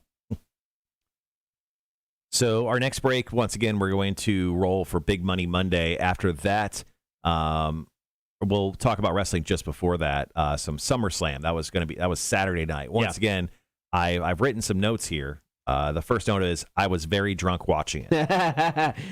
Sometimes that's for the best. Ain't gonna lie. Yeah, I mean SummerSlam. We'll talk about it obviously more in a bit. It wasn't bad.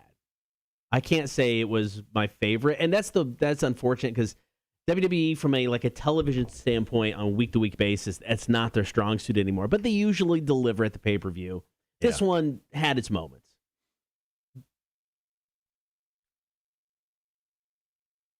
All right, guys, so we'll do Big Money Monday. We'll talk some wrestling. In the 8 o'clock hour today, we're going to do Dude of the Week and then play some trivia for some Savannah Bar Crawl passes as well. So just a quick heads up on that. Today is a very special day, Cotter. Okay. Today would have been the 43rd birthday of Kobe Bryant. Oh, wow. Kobe was born August 23rd, 1978. Obviously passed away in January of 2020 due to that helicopter accident. Yeah. Which killed a bunch of people, not just Kobe, including his daughter and the pilots and just, everyone on board. So,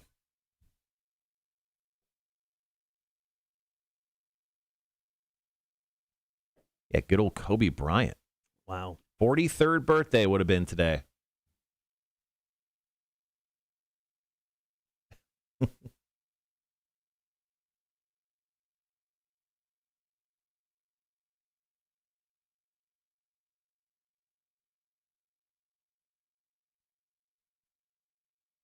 Ooh, happy birthday to our buddy Chris Davidson, local comedian guy. You've probably seen him a bunch of times. Yeah. Happy birthday to Chris. It's his birthday today. So he does kind of a comedic pub crawl / ghost tour. He as I was leaving New Realm last month, he was coming out of El Rocco. And we talked for a little bit, and he's like, hey, man, if you ever want to do anything with it. So I don't know, maybe around Halloween, it's something maybe we could do with the Horde or do something kind of fun with that. But it sounds like a good time. I told him to give me his number. He shot me his his manager's phone number.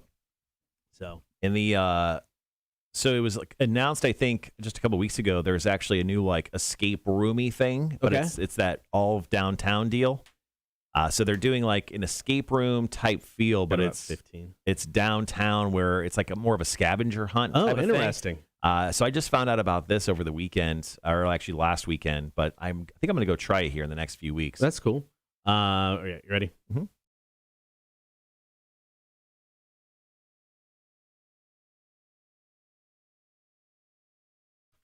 All right, going to get to Big Money Monday here in just moments. Going to try to give away $50 of our boss's money.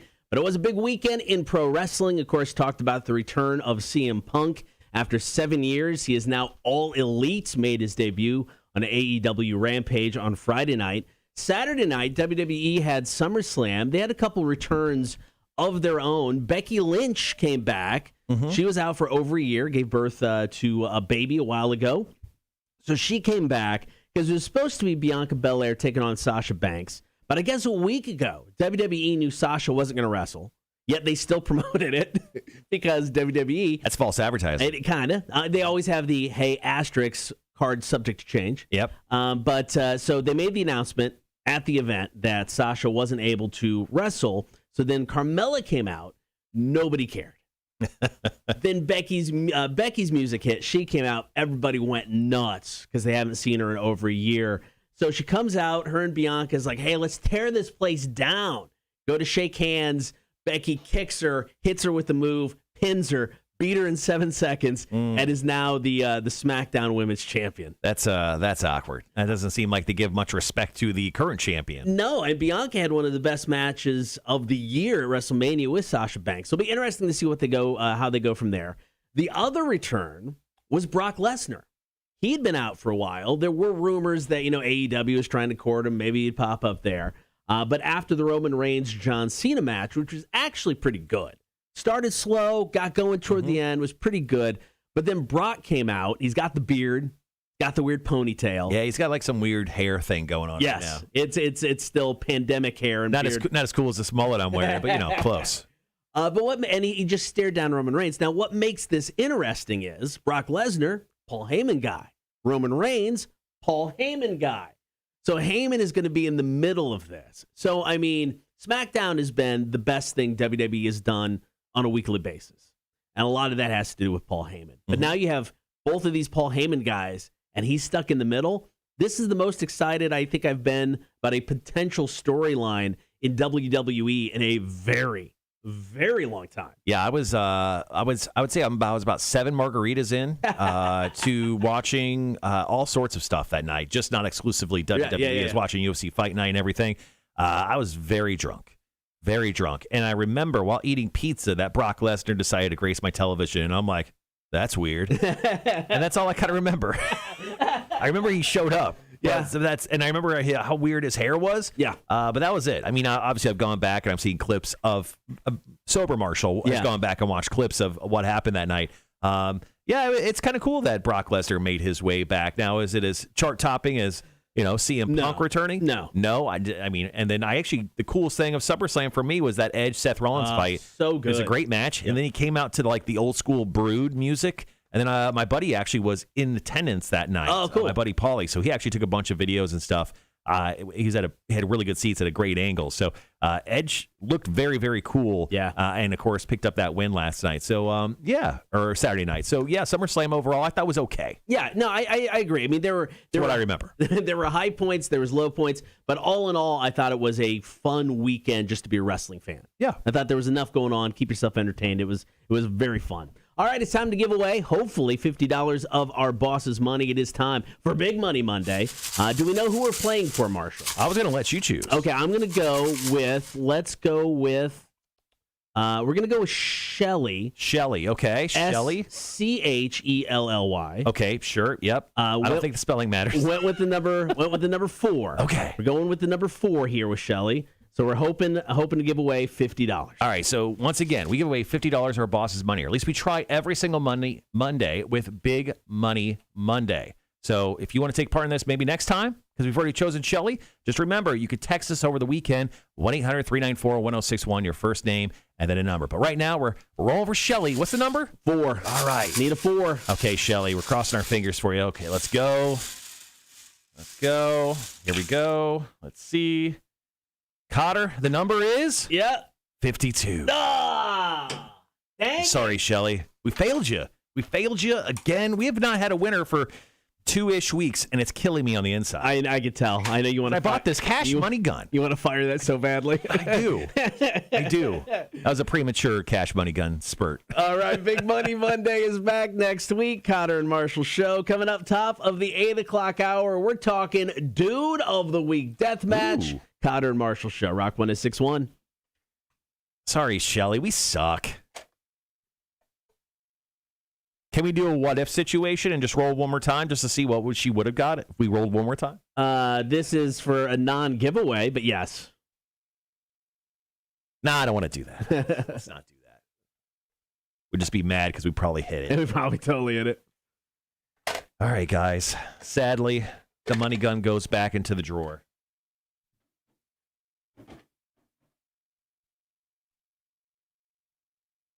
All right. Okay.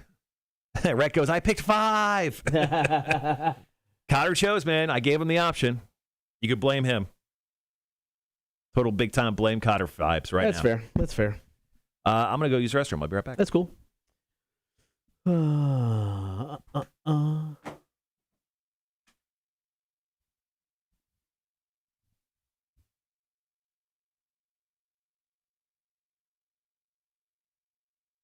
All right, thank you guys for everybody for hanging out today. Appreciate that.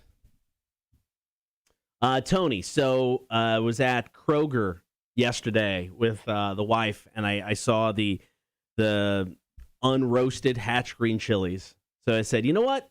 I'm going to give this a try. I'm going to try to roast my own hatch green chilies. Was going to do it on the grill prior to dinner, and it was raining, so I didn't do the grill. So I just did one hatch green chili in the oven, 5 minutes.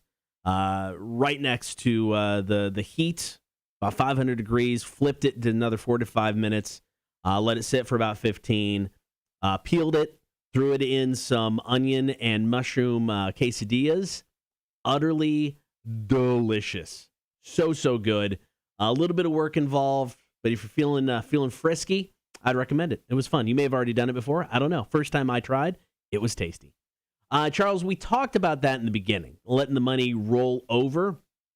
We didn't have much of a budget when we launched the show, so that's why it doesn't roll over. Not saying we won't get to a point to where it doesn't, but we'd like to. As of now, it doesn't, though. But hopefully in the future, that will be a thing. Yeah, it was really, really good.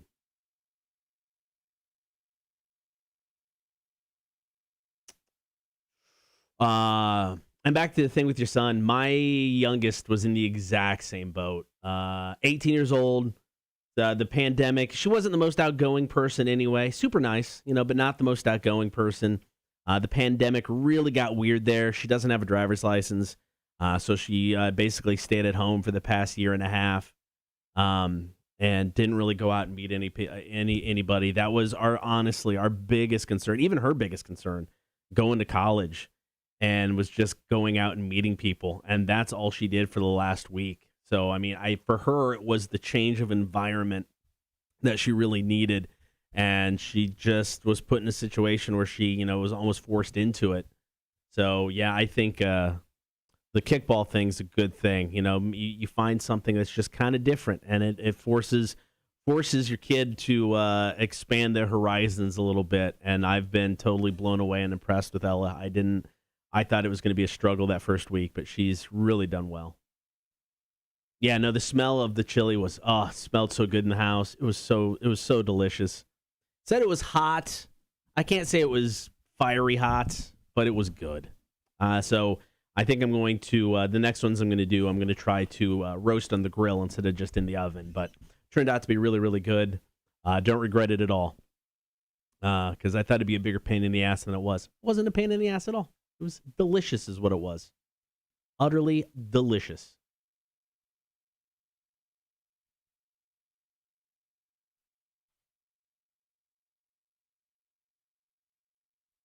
Oh, Wanda, have you posted an updated photo of what the hair looks like?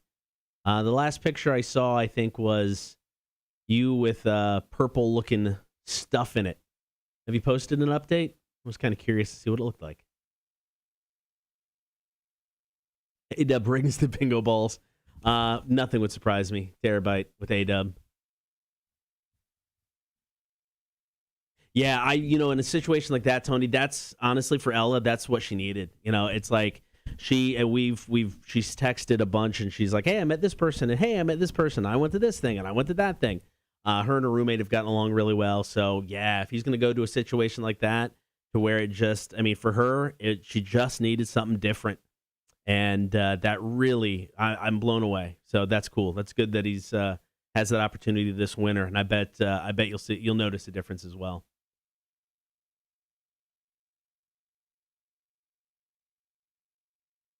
Cool. Well, I hope he does well. Good luck to him this winter. That's awesome.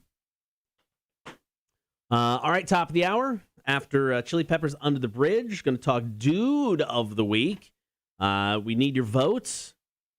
Going with a couple Savannah police officers who helped out a local elderly woman. Or we're going with some animal rescuers who helped put together a walrus floating couch.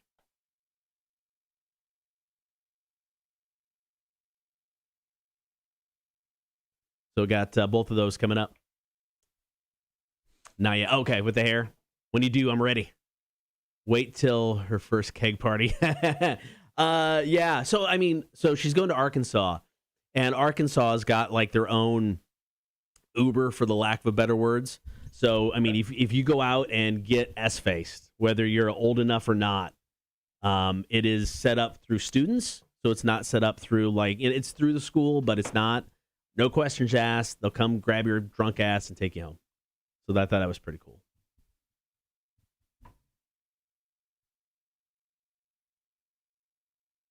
Yeah, Tony, it's rough. It's hard seeing them unhappy, and not that. It's hard. She struggled. She struggled a lot, and it was a major concern of hers. Would she be able to meet people? We've got a friend, Tasha, and we always said you got to find yourself a Tasha. Tasha is the person that will talk to anybody, everybody, just kind of go on stupid adventures at the drop of a hat. And it's been funny because Ella, with the situation with her roommate, Ella has been more of the Tasha and dragging her out and doing things. So the change of scenery is needed. So I bet you'll notice a difference. The hair is a hot mess right now. I tried the silver blue last night. It picked up on some of the hair, but not all. So years ago, I had dyed my hair blonde just for the hell of it. So I dyed my hair blonde. It was long-ish. I don't think it's maybe about as long as it was now. Well, after I dyed it blonde, I thought, I'm going to straighten my hair because my hair is so thick and kind of curly and wavy. Mm-hmm. Well, I'm an idiot. I had no idea the straightener would completely pull all of the color out. So it pulled all the blonde out, and my hair was this weird silver swamp water color. It was just this weird straight. It was the worst decision I've ever made when it came to my hair. Bad. All right, we've got about 2 minutes, 20 seconds. So they did the premiere for Shang-Chi, The Legend of the Ten Rings, that new Marvel movie that's coming out on September 3rd or whatever. So last night, obviously, the Spider-Man No Way Home trailer was leaked via TikTok, of all places. And now another thing that kind of came out from this red carpet experience was Kevin Feige was asked about Deadpool, which is obviously a franchise that people love. Yeah. And we all love it. So they're like, hey, so what's the word on Deadpool? When can we see it? He says, we do have a release window tentatively set. The script is in the works, and Ryan is working very hard on it with our writers as we speak. He goes, this is good news for fans wanting information. Blah, blah, blah, blah, blah. Sorry, I'm reading this for the first time. They hope to start filming in 2022. So it's going to film next year. And then they can hopefully, I'm guessing, fit it in 23. So we're probably still a good 2 years away from another Deadpool movie. But the good news is they're finally starting to make it. Because the last movie came out, 19, I want to say? Yeah, probably. Let me just look real quick. Deadpool 2 release date.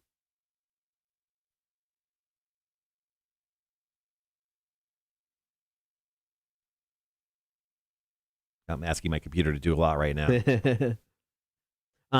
2018, May 1st, 2018. Crap. Yeah, okay. So it'll be 4 or 5 years in between segment 2 and 3. Damn. Went and saw Free Guy on Friday. Really, really good. Obviously, Ryan Reynolds. Taika Waititi plays, I guess, the villain. Mm-hmm. He is so good. I wanted, and this character was perfect for him. I want to see him in more things. He was so funny. So funny. Yeah, he's a great actor. I mean, on top of being a very talented director and everything. So I love Taika Waititi. He's awesome. Bitch. Got all the talent. Random threesomes on balconies. Got about 15. What was I about to say? Now I forget. All right, we'll be right back, guys.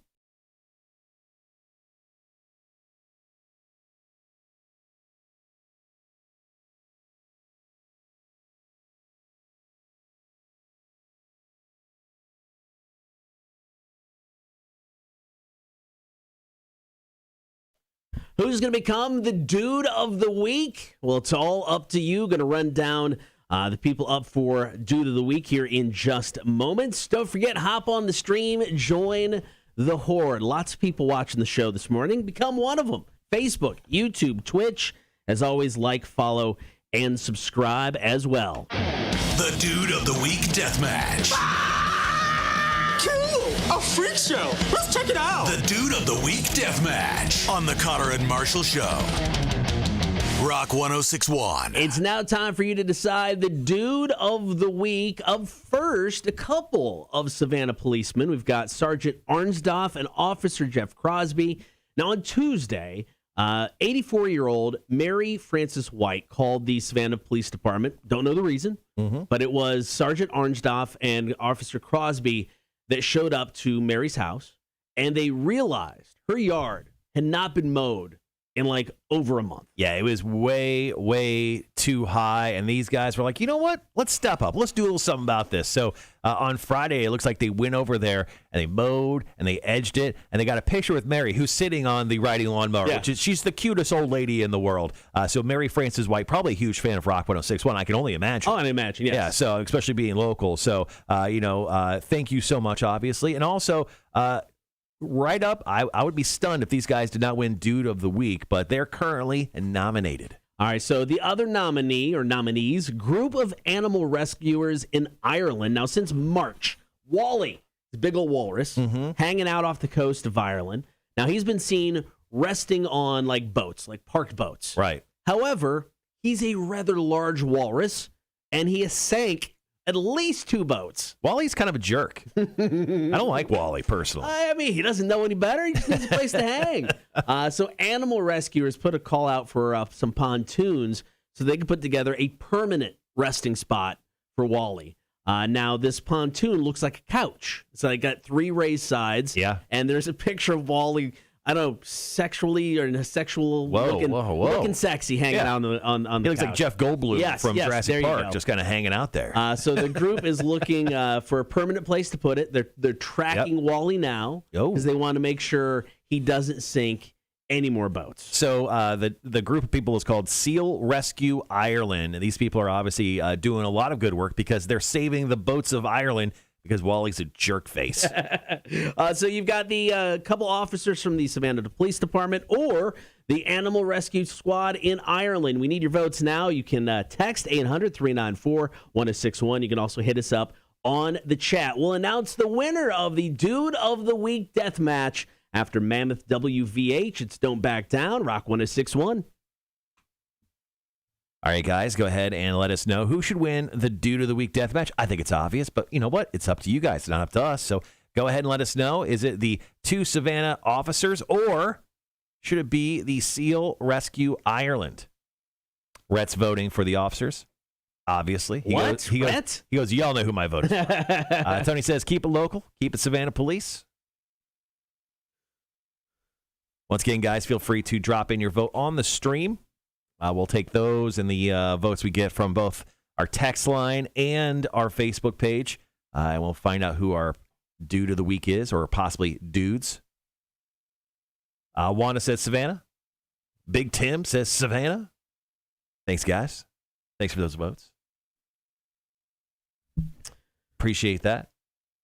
All right, coming up on the back half of this hour, we are playing trivia. Are you smarter than a community college dropout trivia? 9 o'clock hour, talking about MAN-ual Labor. I got a great story on all the work you do on your own house, which I put in some good work at my house. My legs were screaming. They're still a little bit screaming from the work I did. And then we got some stuff, some music news coming in from Corey Taylor. He's part of an exclusive group of a group you don't want to be a part of. Got some news on Tom Morello and Kanye West, and Metallica. Their fans are not the smartest.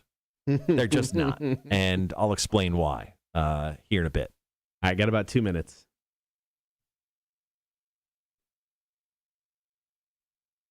So that lays out the rest of the show for today. Just a quick heads up. We are off the air on Friday. I'm actually flying, I think, like 6 o'clock Thursday night. Okay. Yeah, I take off around 6 o'clock. I leave Thursday, heading over to Illinois. Illinois. see my family, and then I'll be back. I think early Sunday morning. Okay. So I'll be out for a couple days, but so we'll be off the air on Friday. So just a quick heads up. But we got shows Monday through Thursday this week, and it feels good. Rhett said, I drive the work car down for Cake Day, but the sheriff looks down upon that. I get that. Cake Day, by the way, Saturday, September 4th, Debilation Brewing starting at 1 o'clock. First 20 members of the Horde. Your first beer is free. Yeah. And we'll have cake.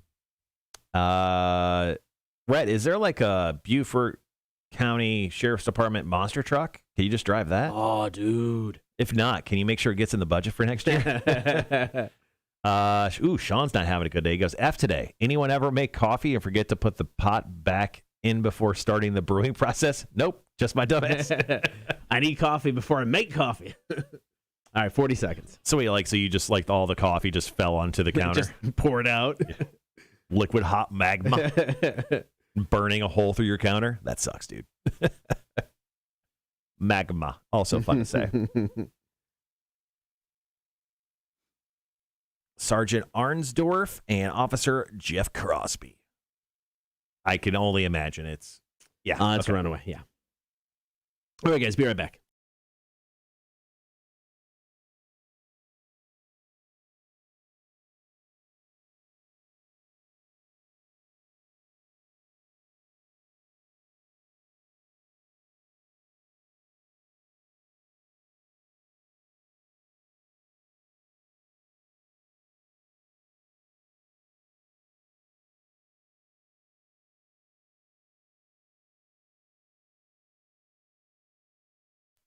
First nominees for the Dude of the Week death match: Savannah policeman Sergeant Arnsdorf and Officer Crosby went and helped out Mary Frances White. Needed some yard work done. They went over to her house earlier in the week and realized her grass had not been mowed for months.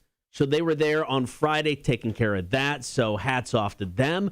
The other nominees, a group of animal rescuers in Ireland, needing to save some boats from Wally the Walrus, who was parking his big fat behind on some boats. You can say it. He had a big fat ass. He did. He backed it up onto some boats. Yeah. Caused them to sink. So they put That's together a fat ass. basically a floating couch for Wally the Walrus. And Marshall, I don't think it comes as a shock to anyone. Mm-hmm. The winners and this week's Dudes of the Week. Dude, plural. Dudes. Sergeant Arnsdorf and Officer Crosby of the Savannah Police Department. Now, I believe it's Officer Jeff Crosby. He's wearing those plaid shorts. He looks like he got his fashion tips from our engineer, Tim the engineer. Now, we're not going to hate on you for that because you did a great thing for Mary Frances White. So you know what? Kudos to you. You're still the dude of the week, even in those shorts. All right, coming up next, we're talking fantasy football. The Cotter and Marshall League is back. We'll tell you how to get involved up next. Cotter and Marshall Show, Rock 106.1. He is like dressed like Tim the engineer. Yeah, he is.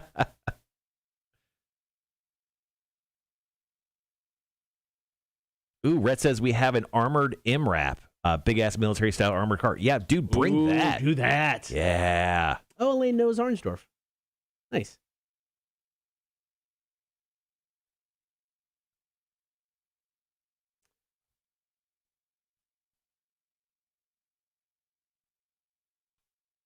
All right. End of the hour trivia. I think I got questions, right? Yeah, I totally have questions. Good. I would hope so. It would be like, Yeah, I just write 2 games at a time. So I've got 2 games. I'm set to go. I do not have to be at New Realm for trivia, but it is definitely happening tonight. That's a plus. That's good.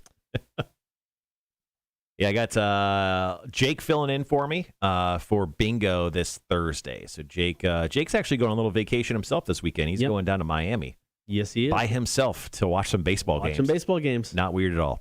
But he's in the cover for bingo. So if you do want to play bingo this week, you can do so at the draft room on Thursday at 7. Go say hi to Jake. Abuse him. Yes.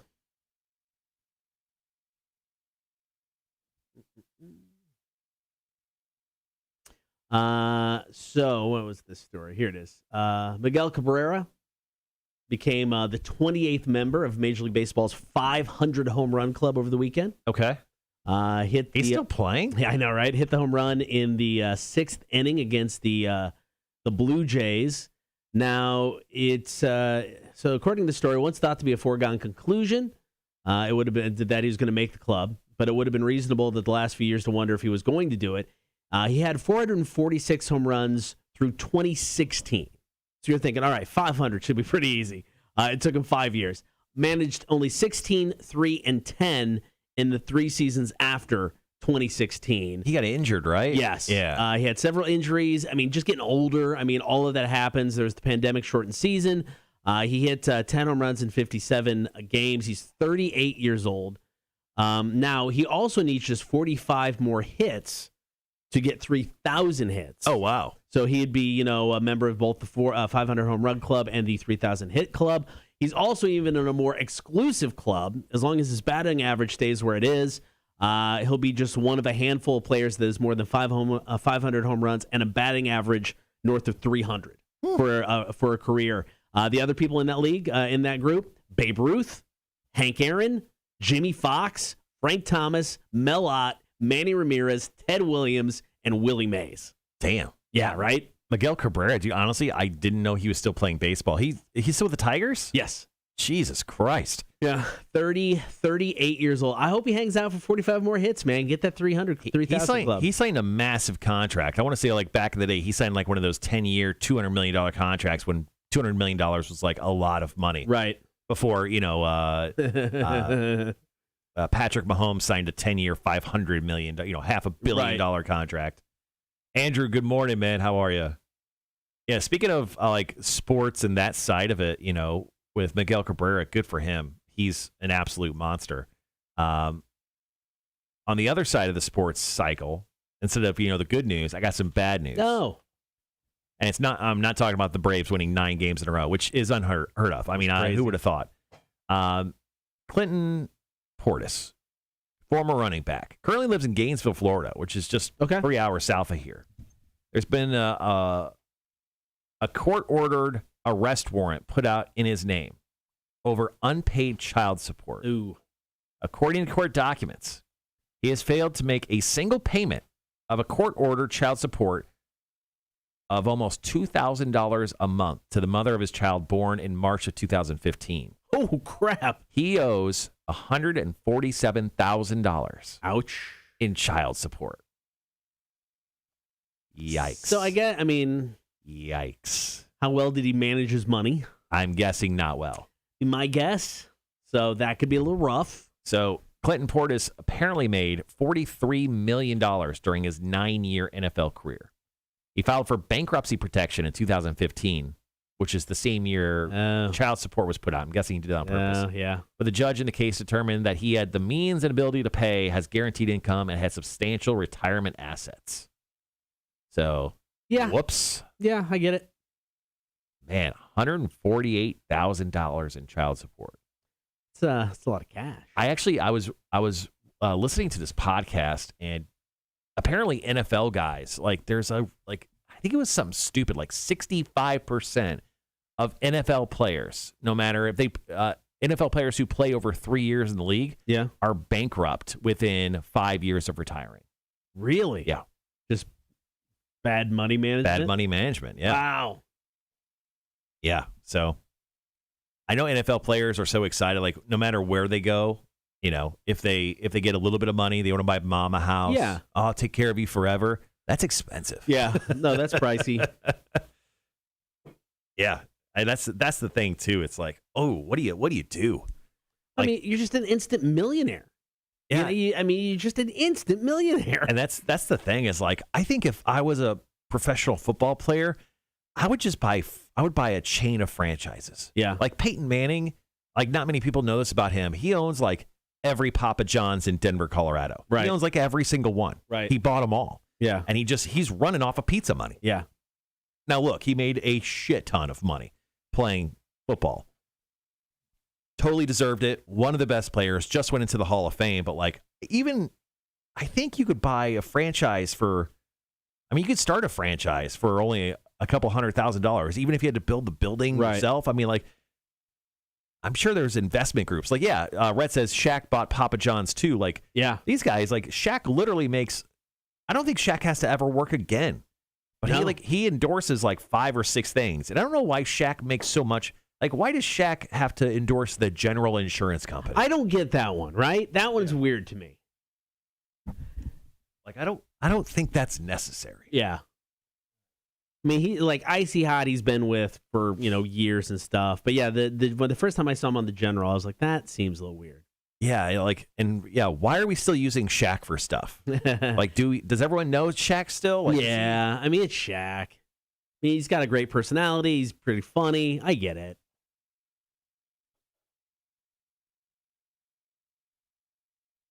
All right, got about 2 minutes. Quick break to talk fantasy football, and then we'll set up some trivia. I have to look after, see how many people had anybody sign up.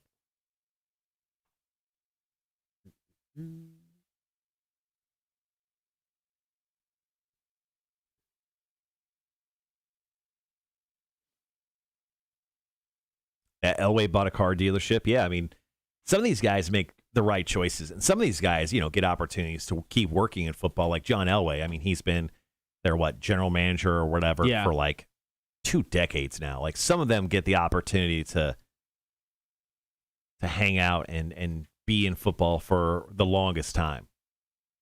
Bill Belichick has been an NFL coach for 40 years. Are you serious? Yeah. Holy crap. He's been coaching since his 20s, and he's never had another job.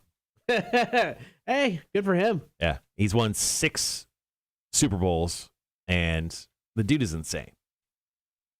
I saw this stat where it was the head coach of the Cleveland Browns, because the Browns played the Patriots this weekend.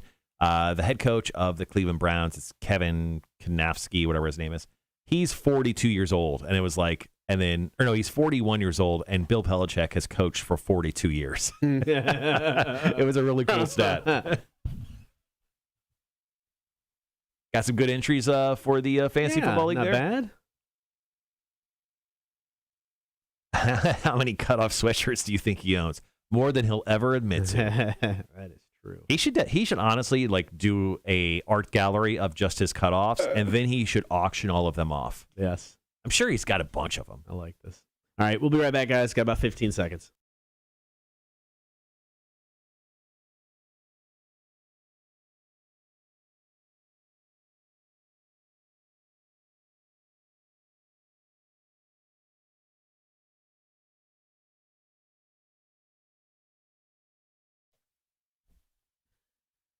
NFL, the season is right around the corner. That means fantasy football is coming up, and the Cotter and Marshall, the Fantasy Football League is back. Almost said work release program. You did something. I know. I thought you were having a stroke. No, just almost said work release program because that's what it used to be called. Yep. Anyway, 2 years ago. We took last year off. We're back now, and you can play. And we got 12 spots to fill, basically, and we need you guys to enter. Yeah. So if you're a big time fantasy football guy, like if you think you have what it takes, or girl, we're not trying to be gender based here. We love all genders here, all the genders. It doesn't matter.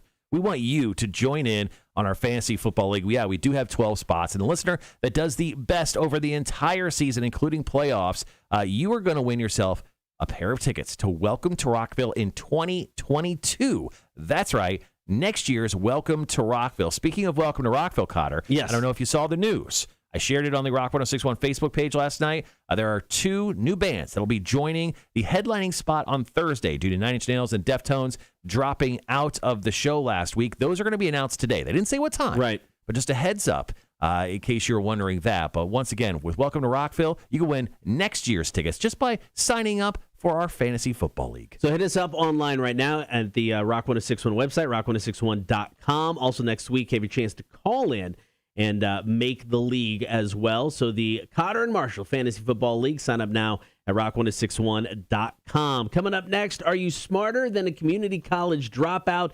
Your chance to take us on in trivia. Offspring, let the bad times roll. Rock 1061.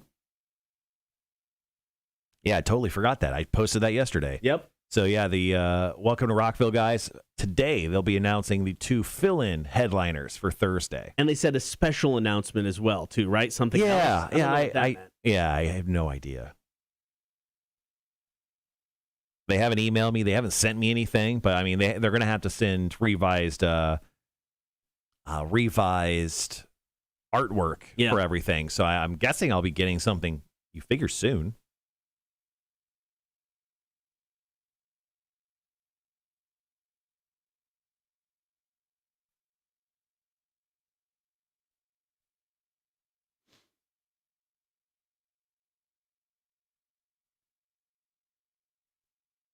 All right.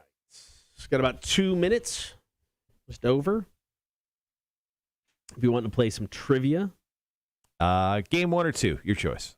Go with 2. That's the easier one. All right.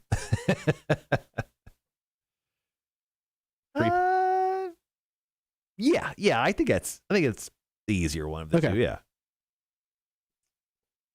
Do we have anything additional to give away this week? I was just gonna roll with the passes to the tailgate. Yeah, that's cool. Yeah, I looked at what we have, and I was like, I'll just hold on to it for this week. We'll come back with more next week. Sure. Yeah, honestly, I can't believe the Braves have won 9 games straight. Yeah, first place right now. They've been third place in the division like all season long, and they're finally, I don't know what they're doing right, but they're doing something. And then Wednesday, Freddie Freeman hit for the cycle, second time in his career. He said, my wife, we had breakfast this morning. We had 2 cappuccinos delivered. She chose the cappuccino. She handed it to me. I said, this is the one with a lot of hits in it. So I have to give this one up to my wife, Chelsea. Because if it wasn't for the right cappuccino pick, I wouldn't be here talking to you guys. Wow, what a try hard. Look, dude, you're already going to get laid. You don't have to try that hard, man. So the NL East in baseball is garbage, as we all know. So the Braves are actually in first place now by 5 games, which is amazing. They're the only team in the division that has a positive run differential. Really? So the Braves have a plus 92 run differential. That means they've scored more than they've gave up. Right. The team that's even closest in the division is the Philadelphia Phillies with negative 22. Oh, jeez. Jesus. Yeah. And the best team in baseball right now, yep, no surprise at all, the Giants. Okay. Well, kind of a surprise. You're welcome for getting Chris Bryant. All right, guys, got about 15 seconds. We'll be right back.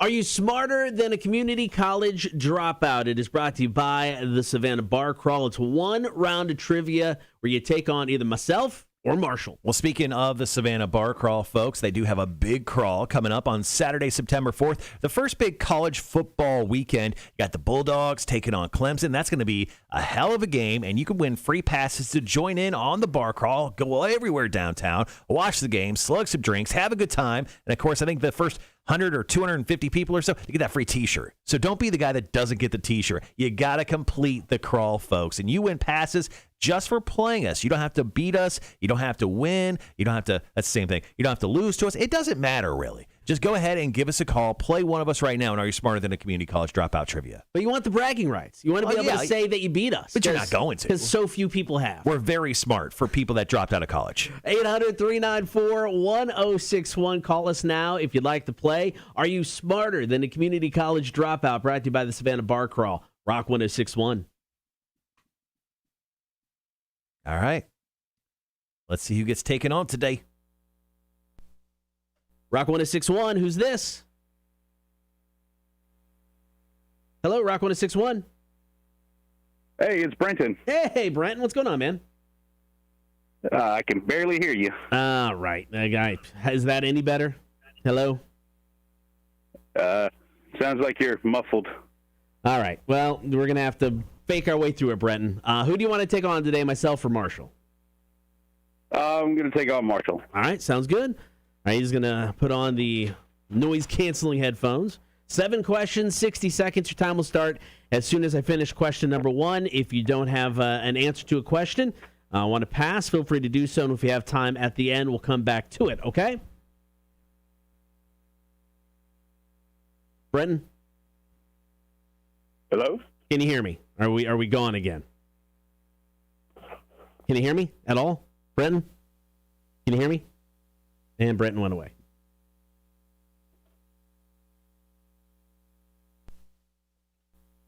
Rock 106.1, Brenton? Yeah, it's still me, but Can you hear me you at all? sound like you're inside of a paper bag. Can you hear me at all, though? Yeah, it sounds like you're standing 100 feet away from me. Balls. Output. Any better? Right there? Any better? Check. Not really. Okay, we're going to try our best here to see if we can make this happen, okay? Okay, let me get in a very quiet room. Okay, my apologies. Let's do this. All right, here we go. Question number 1 is multiple choice. From 1886 to 1959, the price of a 6.5-ounce bottle of Coca-Cola in the United States was fixed at how much? 5 cents, 10 cents, or 15 cents? 5 cents. That is correct. Tim Roth goes by which color in Quentin Tarantino's Reservoir Dogs? Pass. Fans of the Detroit Red Wings have been known to throw what on the ice? Can you repeat that? Fans of the Detroit Red Wings have been known to throw what on the ice? Pass. What TV show was the first to feature the sound of a flushing toilet? All in the Family, The Flintstones, or I Love Lucy?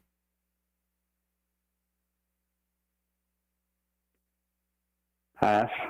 What former NBA star famously wore a wedding dress while promoting his autobiography, Bad as I Want to Be? Dennis Rodman. That is correct. What animal is featured on the logo for the World Wildlife Fund? Feature on the logo for what? The World Wildlife Fund? Elephant. Incorrect. What artist is known for songs such as Old Time Rock and Roll and Against the Wind? Pass. All right. Tim Roth, Mr. Orange, Quentin Tarantino. I gave you the answer. Never mind. Fans of the Detroit Red Wings have been known to throw what on the ice? Any guess? We lost him again. Okay. All right, Brenton got 2 out of 7. Tried our best, but he got 2 out of 7. So your time's going to start as soon as I finish question number 1. It is multiple choice. Are you ready? I'm ready. All right, here we go.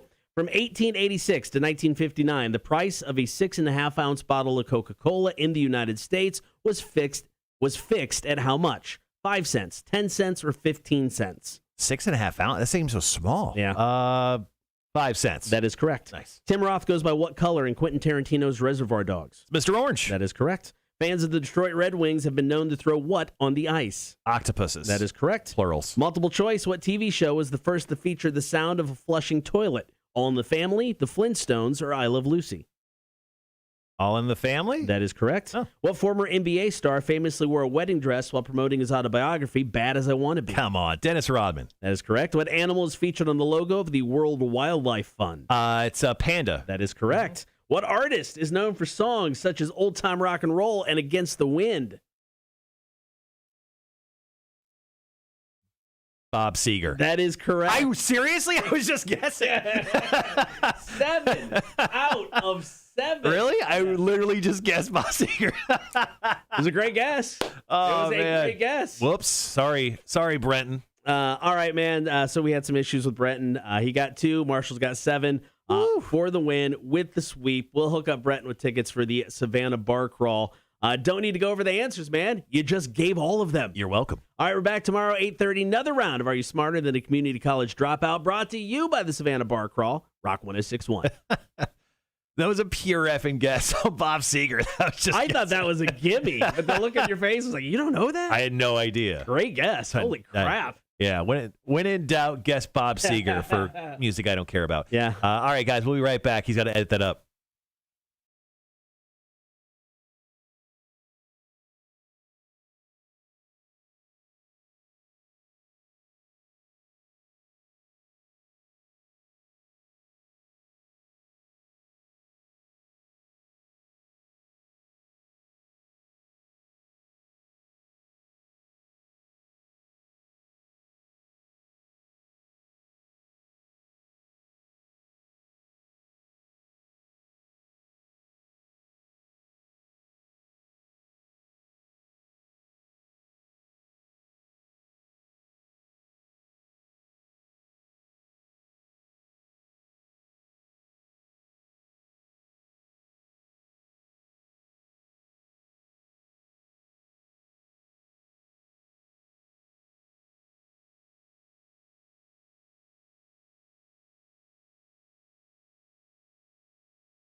All right, guys, looks like we're back on the stream. Thanks for hanging out with us. With that win for Are You Smarter Than a Community College Dropout Trivia, my record moves to 37 wins, 6 losses, and 7 ties. Yeah, that's it. Yeah, we're having some sort of like small, weird phone technical difficulty there. So hopefully that is fixed before we move on into the week, which is weird because, we took the phone call this morning and it didn't seem like we had any issues. And then we took the phone call for trivia. And we know Brenton, and Brenton's a buddy of ours who actually just called in to play this morning. And he texted me. He said it just sounded like we were in a paper bag 1,000 feet away. Yeah, so it had some issues last week. We were trying to record a call after the show in here for something else, and it was kind of the same sort of thing. I literally think it's because this piece of equipment that the phone runs through is probably from 1975. Probably that. And I think that has something to do with it because Tim looked into it on Friday, it was Thursday. And I was like, what'd you do? He's like, I'm really doing anything. It just kind of started working again. So my guess is it's because of this piece of equipment.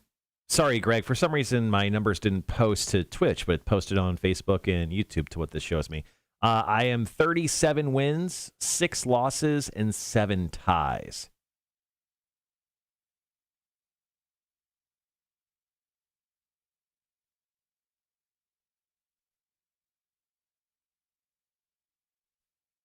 Okay, there we go. All right, guys, so we have a little bit of a break, obviously. We're going to be playing back the audio for Are You Smarter Than a Community College Dropout Trivia here in just a moment.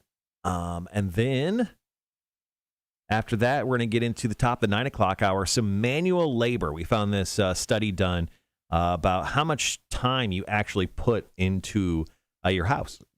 Excuse me, burping. Excuse me. How much time you put into your house every single month. I apologize. Charles, thankfully, he can't retroactively screw up Cake Day. Cake Day's happening. Award-winning shows don't have equipment from the 70s. Yeah, we do. Actually, we do. We do, right here. This thing is old school. Okay, maybe the 80s. How's that? So I'm going to bring it up real quick, but I found an interesting article, Cotter, about music that's still holding up to the test of time. Okay. Let me find it real quick.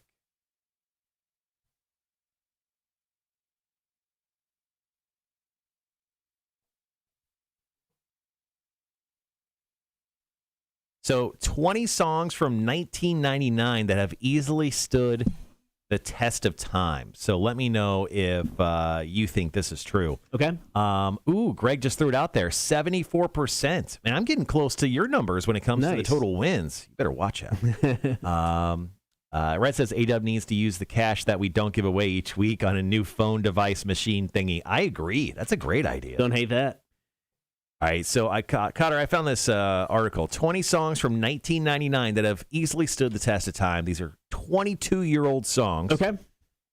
So I want you to give me your thoughts on each one.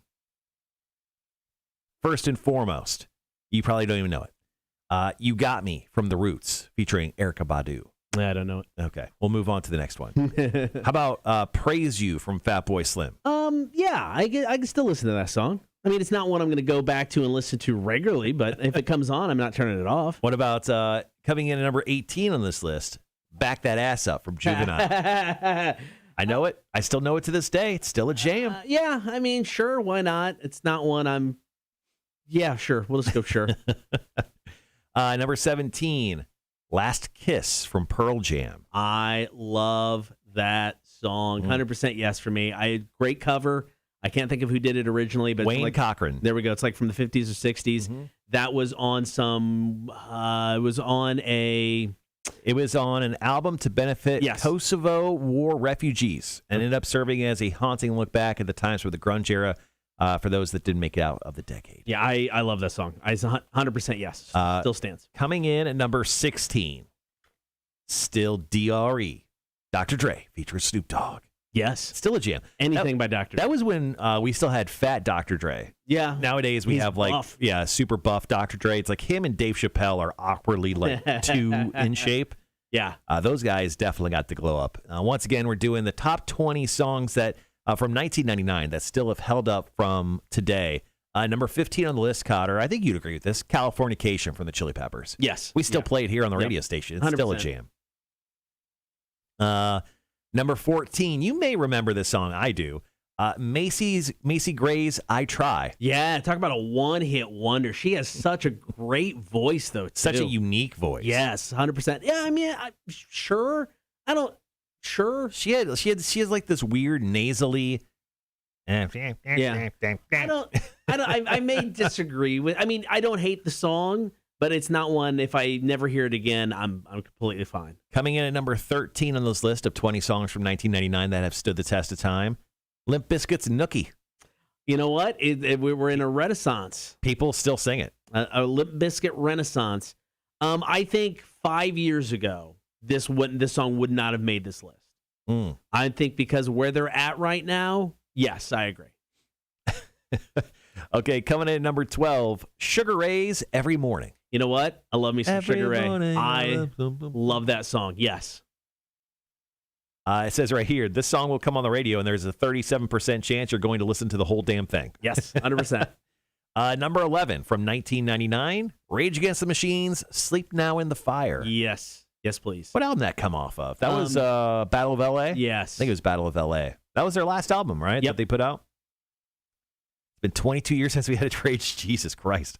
Coming in at number 10, this song dominated the summer. Dominated like a year. Santana featuring Rob Thomas. Smooth. I'm shocked that this is a 90s song. I mean, honestly, I'm surprised it's that old. Yeah, I mean, it's just when it comes to pop music, it is pure pop music, but it's good. They made so much money off all this song. the money. It's ridiculous. Once again, we're doing 20 songs from 1999 that have stood the test of time. I just found this silly little list. It was up on brobible.com. Coming in at number 9. So we're inside the top 10 now. You'll love this one because I know you know it. Lou Bega's Mambo number 5. I'm going to say no to this. I don't think it I mean, it's a novelty song. It's a novelty song for sure. I mean, I mean, but to say it's I mean, if you're at a wedding and there's a bunch of drunk white chicks, they're going to go, I'm Jessica. They're going to go nuts over it. But I mean, when it comes down to it, do you want to hear it?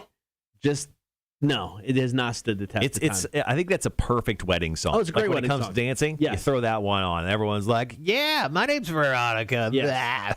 Yeah, I'm going to say no, though. Coming in on number 8 on the top 20 songs from 1999 that stood the test of time, Jay-Z's Big Pimpin'. Oh, God, To this day, man. Yep, 100%. Still smacks. Still slaps. Coming in number 7, the Backstreet Boys, I Want It That Way. Wasn't that song actually performed at the end of... End of the World. Yes. With Seth Rogen and those guys. Yeah. I mean, I get it. Not me. Obviously, I'm not the demo they were going for, but I would say yes, that song has stood the test of time. 12-year-old girl. Are you sure? Coming in number 6 on this list, Ricky Martin's "Livin' La Vida Loca." No, it's a Lou Bega sort of thing. Yeah, it's definitely more of a one. I'm going to say no. That doesn't stand the test of time. This song, I know you will say absolutely has stood the test of time. Lit's "My Own Worst Enemy." Yeah, it still gets played to this day. I agree. People who grew up with this song still remember, like, oh, that's the video with Pam Anderson in her bikini. Yep, exactly. Let's see. Coming in number 4, and it's played all the time at sporting events, still to this day.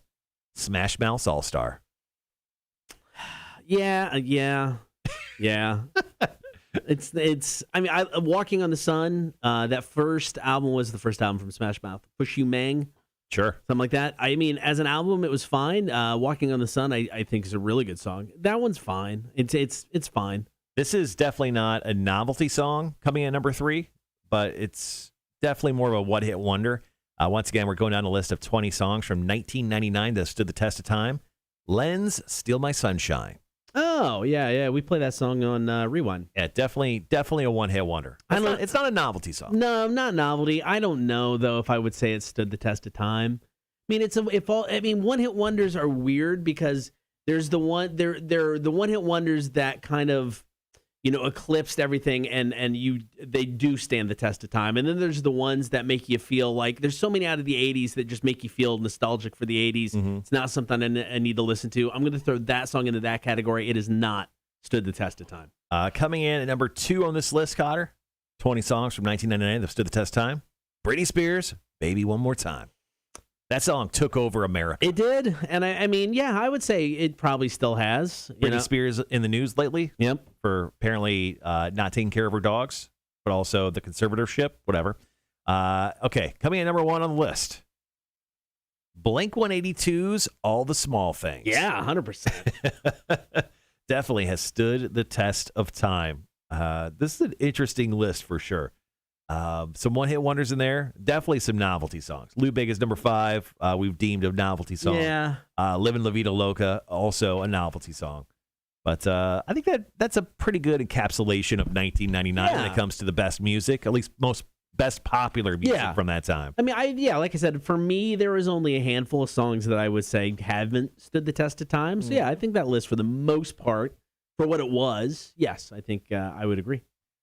Ooh, Brez, I just saw that I've gotten mail. I have read through most of your email, and by that I mean the first sentence, and then I saw your second email. Good morning, my friend. I'll get back to you. I'll get back to you on that. Is this supposed to be like rainy and crappy all day? Is that why it's still the sun hasn't decided to come out? That's a stellar question. Let's see. So yesterday, I wanted to squeeze in mowing the backyard before, it started raining. Right. Apparently, timing is not something I do very well because it rained on me for about 5 minutes while I was finishing up mowing my backyard. Yeah, I was able. Well, I guess we'll get to some in the next break. Yeah, I was able to get some. I was able to mow both the front and back in the same weekend. Yeah. So that's a momentous occasion. Yeah, I saw someone mowing their yard the other day with an electric lawnmower, and I'm like, hey, that's the one I think Cotter has. Yeah, a little pain in the ass. So I had one day to mow the front and part of the back, plugged it back in, got it done the next day. Morning, Mac. Morning, Mac. Yeah, yesterday, man, dude, it rained. So I have these, those gravity chairs. Oh yeah. So I've got a couple out by the pool that we hang out in and kind of just sit there and have some drinks whenever it's sunny and nice. So yesterday, I have this window that kind of looks out over my pool, but I had the blinds shut because I don't know, it was extra sunny at that point. Yeah. And then it started pouring, and we were actually watching Candyman 2, Farewell to the Flesh, in our epic rewatch of Candyman films, and leading up to the new one that's coming out this Friday. And it got done raining. Like, it poured really hard. Yeah. And we came out, and 2 of the chairs were in the pool. Holy crap. No, it got super windy. I mean, it was like, how did this happen? I couldn't believe it. Yeah, like I have like these blow up like donut things that are in the pool that you can like sit in. It has a little drink holder and everything, which is real nice. And those were out of the pool, and the 2 of my chairs were like sunk, like buried treasure at the bottom of my pool yesterday. So we had to go fish them out. Came out there like, what the hell happened? Like I didn't realize how windy it got, man. Yeah. Greg, if you're still there, thanks again for dragging me along yesterday on our running escapade. I appreciate that. Was it busy over the bridge? Like when you're running, were there a bunch of cars rolling over it? They're decent amount, but no, I wouldn't say it was overly busy. No one got like utterly close to you? Or No, like, hey, pal. No. See you later, Tony. Have a good day. Yeah, but I forgot how much it sucks to run up that bridge. It sucks. It was miserable. I ran it once, and it was with you. Yeah. And I'm like, dude, it is terrible. Yeah. It is terrible.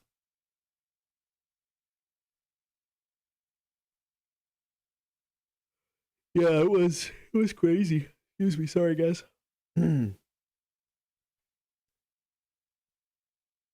But no, it was actually. I'm gonna try the. You did fine. That is code for okay. You you didn't die. It's fine. Yeah, that was like a father telling his child. Yeah. He's like, you like when like they're on the baseball team, like you played baseball. Yeah, I can't say I'm disappointed, but I'm not proud. You showed up and you were there. Greg says early start was nice, less warm, and lighter traffic. Yeah. No. What time did you start running? I was there at 6. What time? 6:30. So we were out by 7. Oh wow. Yeah. Fishing out the chairs equals Marshall and Nicole skinny dipping. No, it was funny. Like she had her like feet dangling in the pool, and I had the pool skimmer like pushing the chairs towards her. She'd like stick her foot in them and like pull them up, and then I would have to run over and grab them. Yeah. You did fine. You had to get a participation award. Hey, I did it. I did it. Like the Michael Scott, I did it after he kissed Oscar. I did it. All right, coming up next hour, guys, we're going to break into this manual labor story. I mean, some of you guys are homeowners, some of you aren't. Cotter and I both are. We spend a lot of time, obviously, at our houses, especially now working. I would say that Cotter and I, at least half our work days at home. Yeah. On top of the other stuff that we do here in the studio. But, we're there a lot, we're being that you're home at home a lot, you're looking around a lot, and you're like, what could I do to make this place cooler? Yeah. I mean, I did some stuff over the weekend, and if you include like going out and like purchasing the items, I spent a majority of my weekend doing house stuff. Yeah. All right, so the hour's a little early. We got a couple more songs. Okay. So I'll be right back.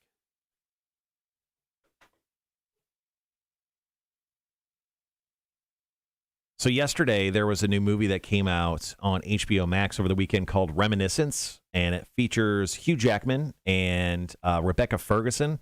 She hasn't been in a lot of stuff, but she's like 10 out of 10 smoking hot. Anyway, so there's this movie called Reminiscence that's directed by the people that did Westworld, that HBO show.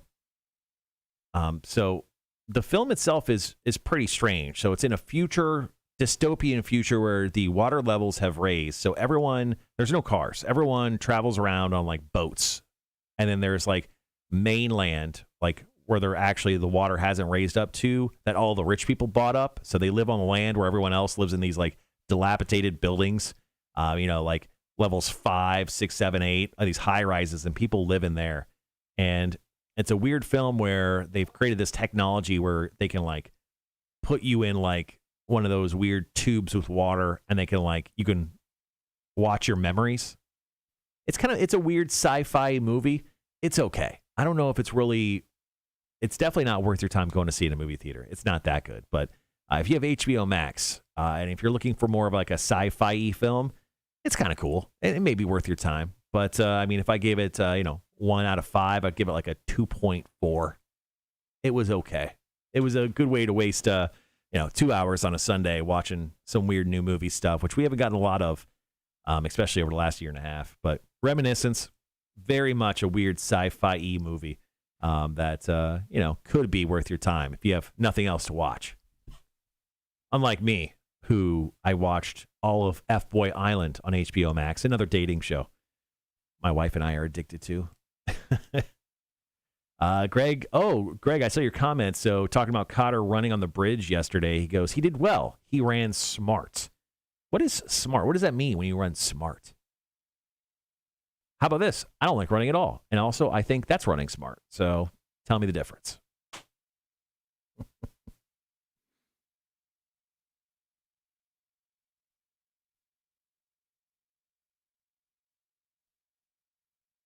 All right, guys, we're at the bottom of the 8 o'clock hour. We're going to play one more song. Then we're back on the air here at Rock 106.1. We're going to talk about this manual labor story that we've mentioned previously. So here's a new story. Speaking of everyone kind of watching on Twitch right now, so Twitch streamers are organizing a boycott in protest of these hate raids. So people, what they'll do is let's just say we have a regular number of people. Let's say we have 20 people that watch us on a regular basis on Twitch. So these groups of people will come into different people's live Twitch streams and just absolutely talk all sorts of crap and then ruin the vibe of the room. And apparently streamers are announcing #a day off Twitch. This is going to happen on September 1st, where a number of streamers are going to strike across the platform in a bid to push Twitch to do more about hate raids and hate speech directed towards various marginalized streamers on the platform. Good for them. Good for them. That's coming up on September 1st. That's next Wednesday. I'm sorry, but no one likes us enough to hate raid us, so we're gonna stream next Wednesday. But we support you, Twitchers. Greg, thank you so much. Yeah, he did well. He ran smart. The difference is you get eaten by the bear. That's actually very true. I probably would not do very well when it comes to running away from a bear. Actually, there's rules of bears, right? Brown bear, black bear, you get big. Yeah, black bear, you get big. Brown bear, you get small. Something like that. Charles, isn't that my job to bring everyone down the stream?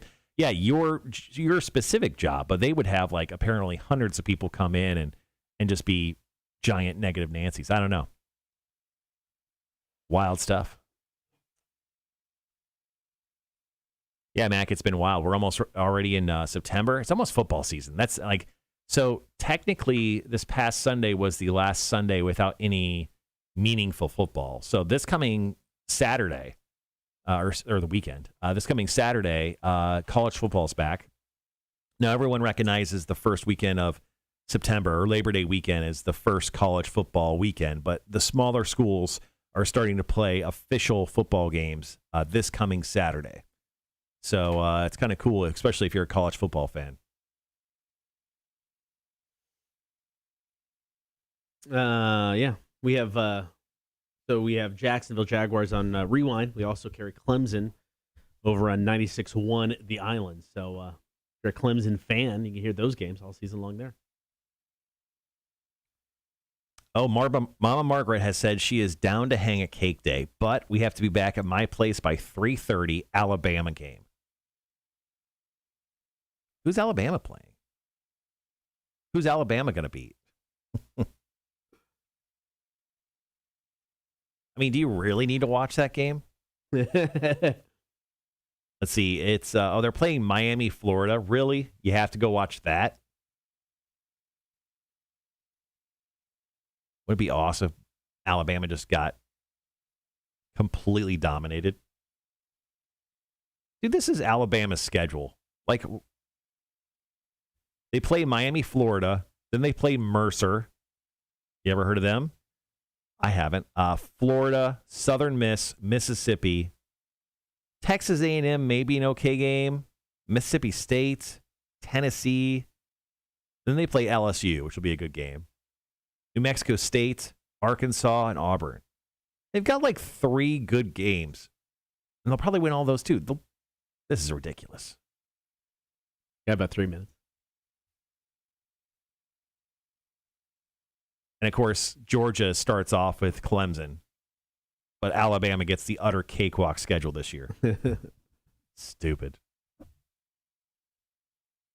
Yeah, it's the last bit of the season for Alabama's schedule where it's even entertaining. Good Lord.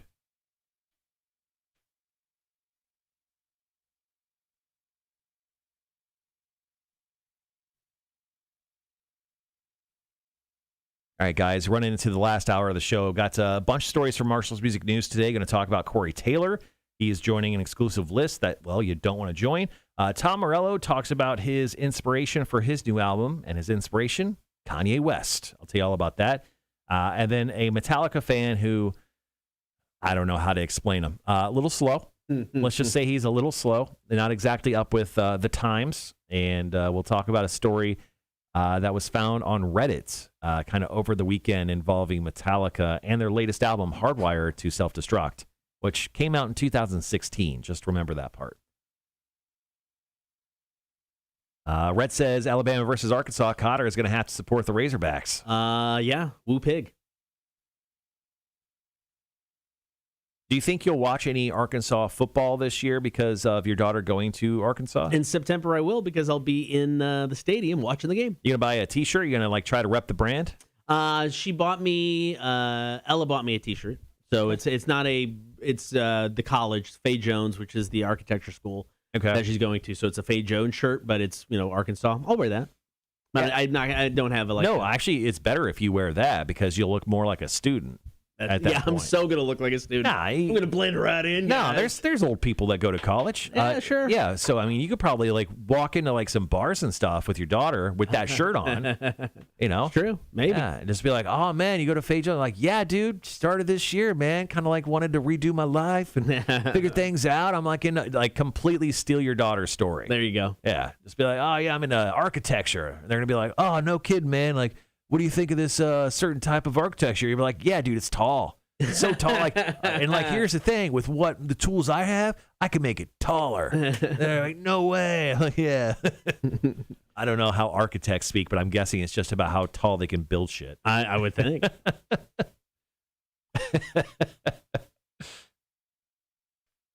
Yeah, you see those movies, Rhett, where just old people like go back to college, get into hijinks. Yeah, old school. All right, guys, we'll be right back.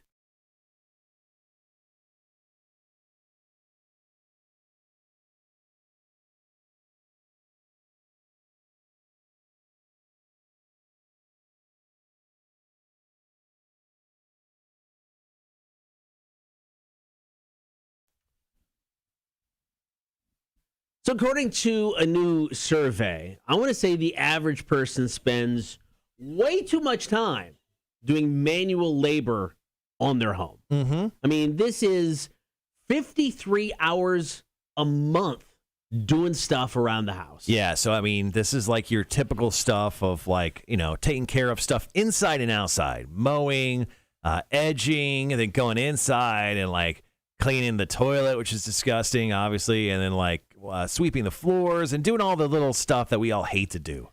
So according to this breakdown, of those 53 hours, 6 every month is spent on mowing.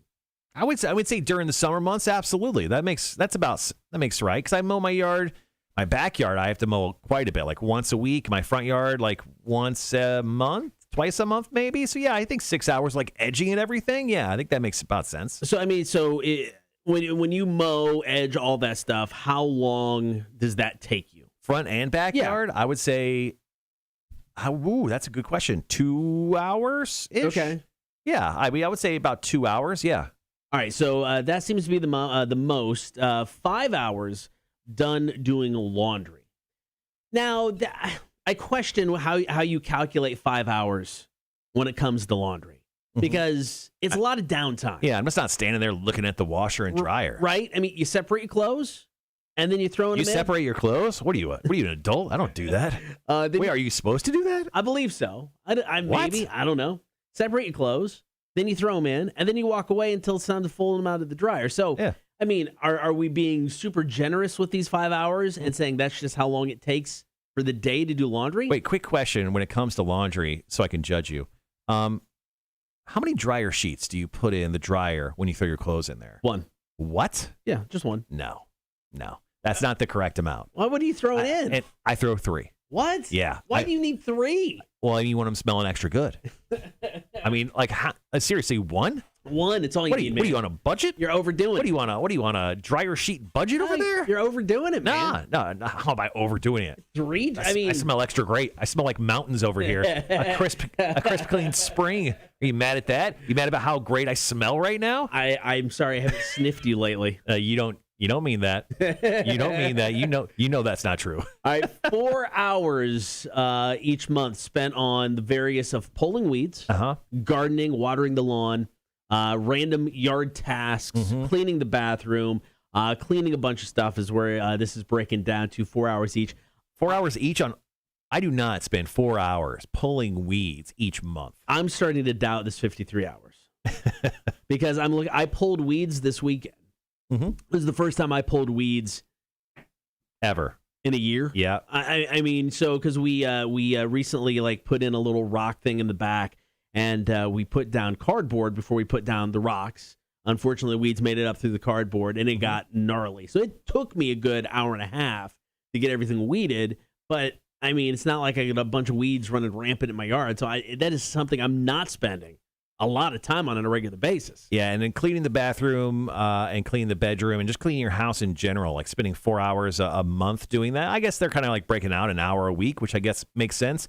honestly, I'm getting to a point, and because we make so much money doing every episode of the show, we make $1,500 per episode. Yeah. I'm thinking of honestly hiring a cleaning company. Are you serious? Yeah, I'm just like, I don't want to do this anymore. Okay. I've gotten to a point of adulting where I just don't want to clean up after myself. Now, will you, because I mean, I know people who have not like a full-on maid service, but somebody just comes in and, make sure everything looks okay. But they clean before the cleaning people come in. Yeah, no. Why have a cleaning person? No, I'm thinking of doing like I want them to come in and just do like the deep clean. Yeah. And then like once a month-ish, just come to the house, just wipe everything down that I've messed up over the last 30 days. Have you ever thought about getting a yard person? No, I enjoy. My dad passed along this passion of yard work. Like people like hate edging their yard. I love it. Nothing is better in the world than me edging my yard. Like if you stop by, like and saw me edging my front yard and stop me, I would probably spit on you. I would just don't break the process. I got my headphones in. I'm chilling. I'm making sure my yard looks fresh and tight. I mean, come on, man. Edging is one of my favorite things. Now, according to this survey of manual labor on your house, edging the lawn is one of the bottom things people like to do. It's super easy. Oh, it's the best. Even if, so I had the guy that I bought the house from left an edger, so that, I have an actual edger. It works sometimes. So, I mean, a lot of times I just use my weed whacker. So even with that, it's like, it's super easy. Doesn't take long. I don't know what there isn't to like about edging. Yeah, edging's the best. Now, look, I get cleaning the bathroom, according to this survey, is one of those things that people hate doing the most. Once again, we're going over a survey where people spend 53 hours a month doing manual labor on their own houses.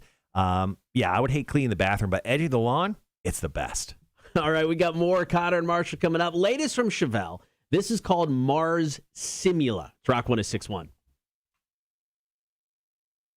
I don't know. Is there more we can get out of this? Probably not. Probably not here. We're not doing bad time-wise. Holly says, I use liquid fabric softener and 2 dryer sheets. See, Holly? Really? You're more on my level. Just one. But I really think that 5 hour, that's cumulative. Because, I mean, you're not standing there for 5 hours. Well, I guess you do it once. I do laundry once a week. I guess, because you're probably spending an hour. I do laundry like normal people do every Sunday. That's laundry day. I wake up the moment my wife and I are both out of bed because I don't want to run the washer just in case it's loud, in case she's sleeping.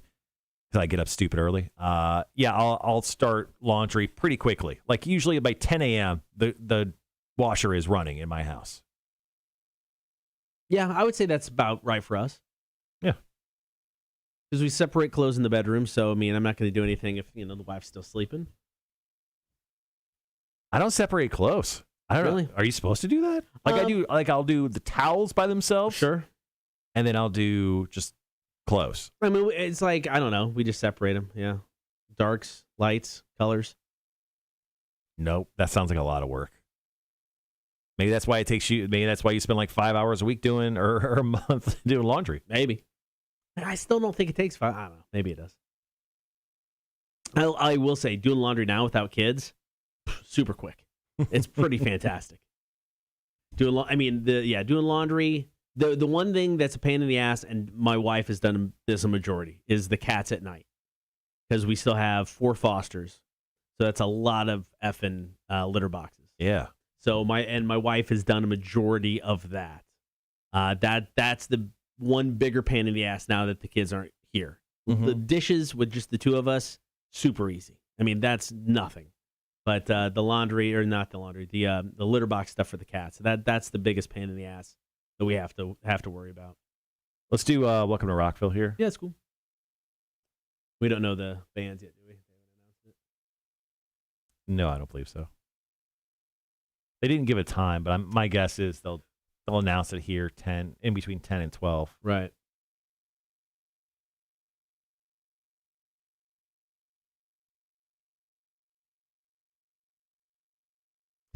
All right, got about a minute 15.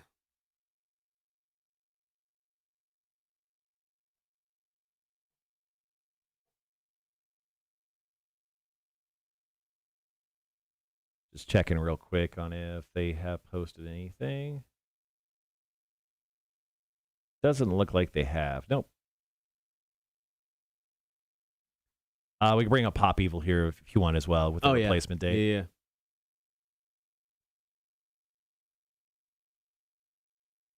Yeah, I've always been like it's 2 to 3 dryer sheets. I always throw them in. One's never enough. I always feel like one's never enough. I got about 30 seconds. And then it's a fun little game where when you pull the clothes out of the dryer and you like throw them on the couch or whatever, wherever you fold clothes, right? Like trying to find them all. It's like an Easter egg hunt. Like, can I find all of them? All right, guys, 15 seconds. Be right back.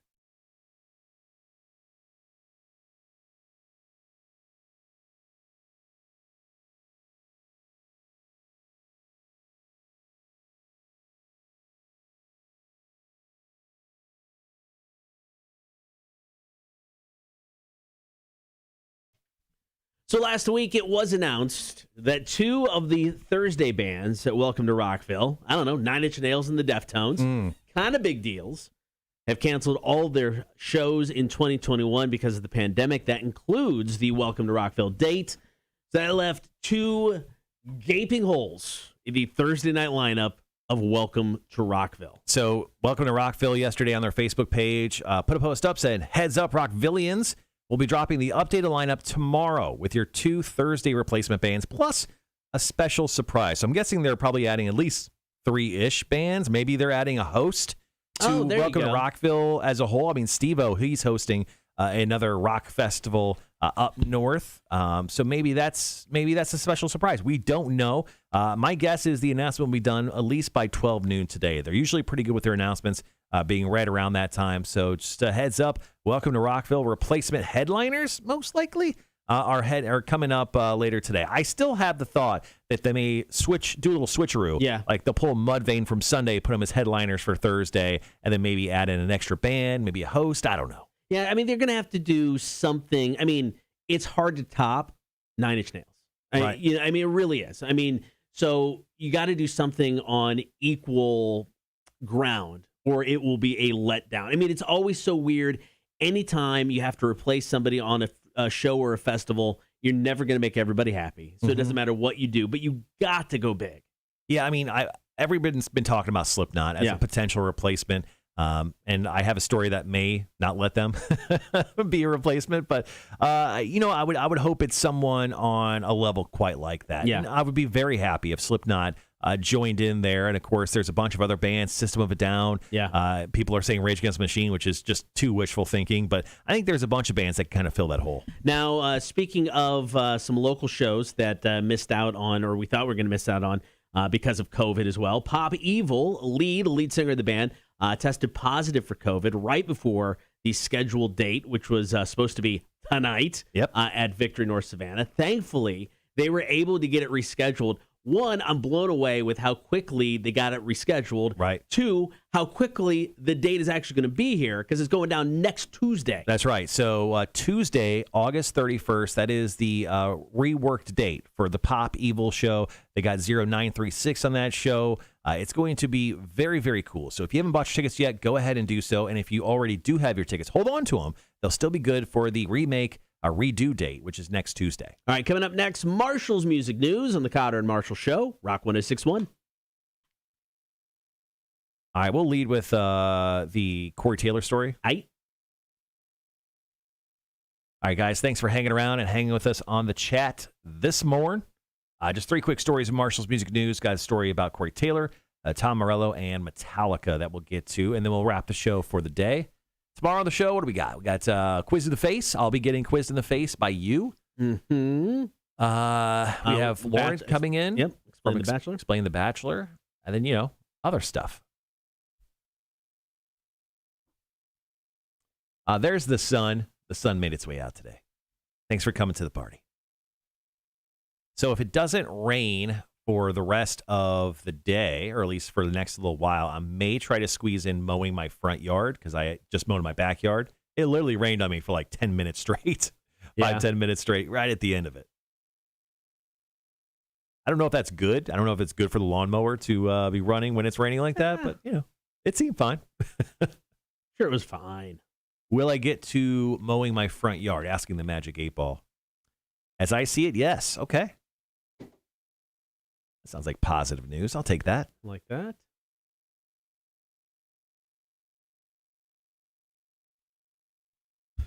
Put up a bunch of content on our YouTube page over this last couple days. I've been kind of catching up with a few videos I was behind on, so I've got most everything up. Still need to put a few videos up, but there's tons of new content, tons of like cut down content that you can find.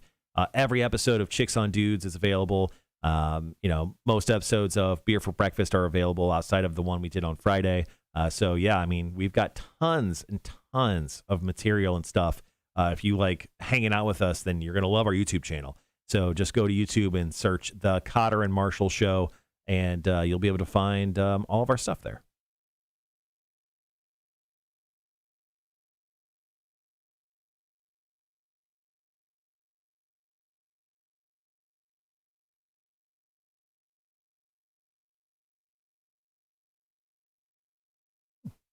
All right.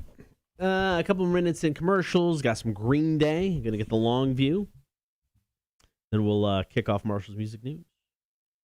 So wrestling video games have been mostly terrible over these last couple of years. Oh, yeah. I mean, there hasn't been very many wrestling video games outside of the WWE one, which is part of like that sports series.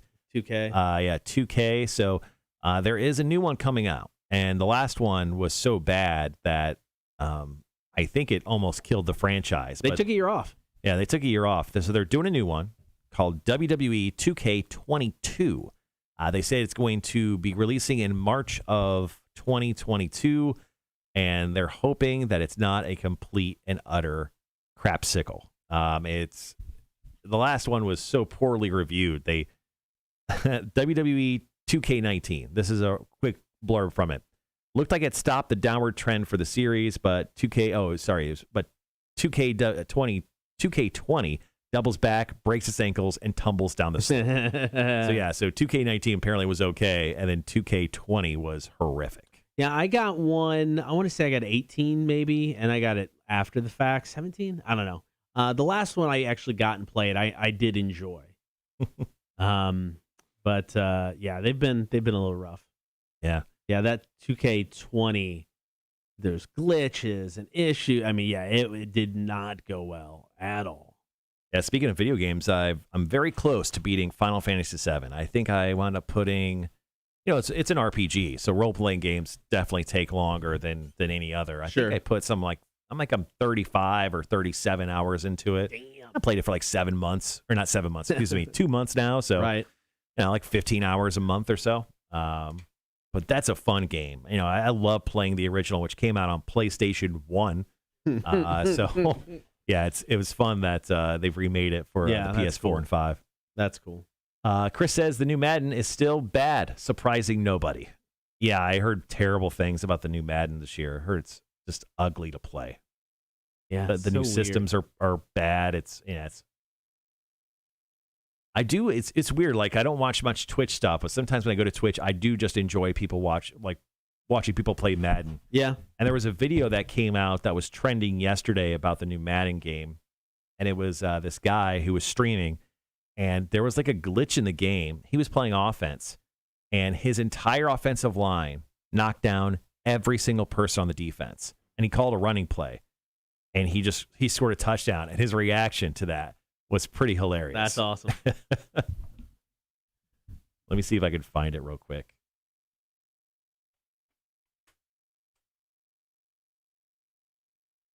Yeah, but I saw copies of the new Madden when I was in Target this weekend, and it's got Patrick Mahomes and Tom Brady. Right. Let's see. Madden 22.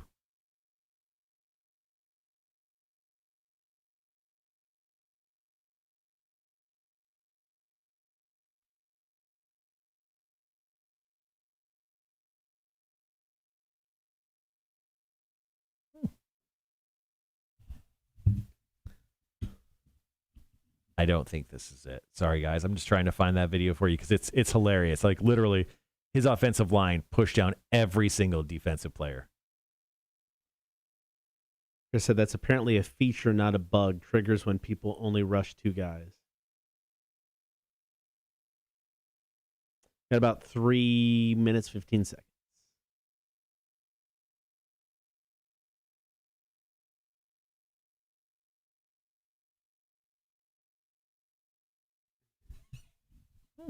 All right, then. Yeah, but it's odd. I actually do enjoy watching people play Madden on Twitch. Yeah. I'm terrible at it. I'm terrible at Madden. Man, the last few versions, they've made it so hard, you know? It's like too many things going on just to catch a ball. It's like, nah, I'm out. And not only do you have to press the button to like throw it, but now you have to press the button to catch it too. Yeah, it's so many buttons. There's so many buttons. Speaking of so many buttons, if we have any issues this week, we're absolutely screwed because Tim the engineer is in Alaska. Mm-hmm. We got a backup. Do we? Yeah. Do we have to pay that person, though? They're on retainer. Oh, okay.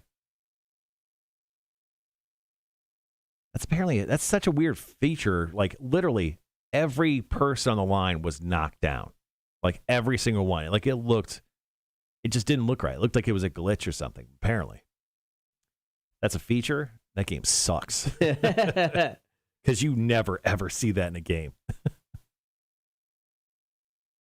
Also, when I was in Target this past weekend, they still don't have Halloween stuff up. Really? And I think Target sucks for that. Put out your Halloween stuff. Maybe they're waiting for September. Yeah. I'm thinking Labor Day weekend, I'm going to decorate my house Halloween. Okay. I think I'm going to get a good 2 months out of it this year. I'm going to Halloween Horror Nights next month in Orlando. So, yeah, I'm gonna go ahead and celebrate effing 2 months this year. And then I get at least a month and a half out of Christmas. So, yeah. I usually make that move usually like Thanksgiving weekend. Thanksgiving weekend is always when the Christmas tree goes up. So Yeah, this Thanksgiving is going to be weird for us because I think the oldest won't be coming home from Ohio, and I think we're flying Ella to Austin to hang with my aunt and uncle there. So it'll just be Dana and I. for Thanksgiving, Yeah. Is everyone coming home for Christmas? Ella definitely. Haven't talked to Keith about it. We're assuming yes. Mm-hmm. But I mean, by then he'll be 21 years old. I mean, he's only got 2 weeks off, new into a job. So if not, I get it, but I don't know yet. The plan was initially yes, but it could change. Maybe he'll buy a car and drive down. That happen. Gotta get that driver's license. Like ever? Make it happen. Nah, he'll never have. He'll never get a driver's license. I don't think. I think Ella will eventually feel the pressure, or feel the need to. Keith, no, not so much. All right, guys, be right back.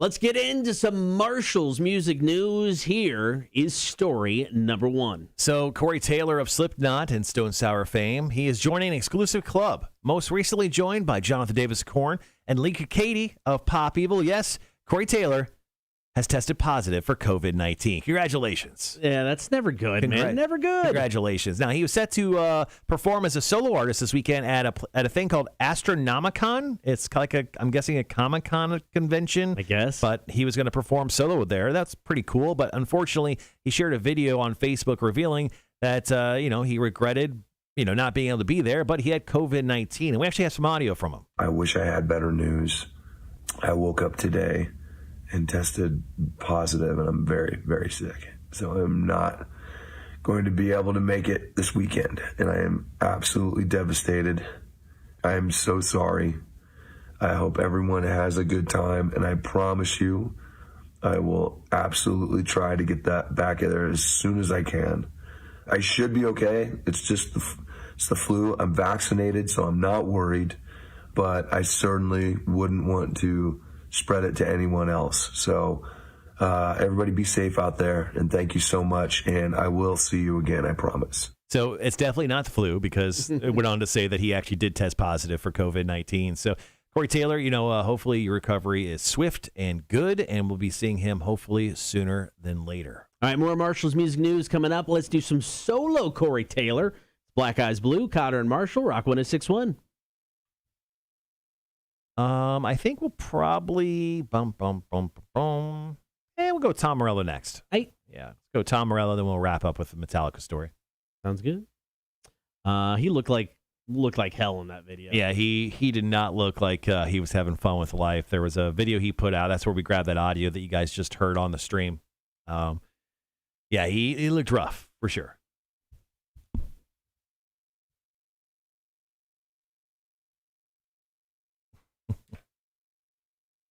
All right, so next story up, Tom Morello. He's got a new album. He spent the pandemic being productive, unlike most people. So he has a new album called The Atlas Underground Fire.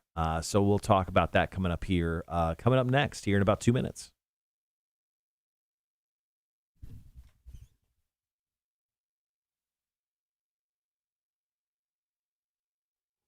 Excuse me.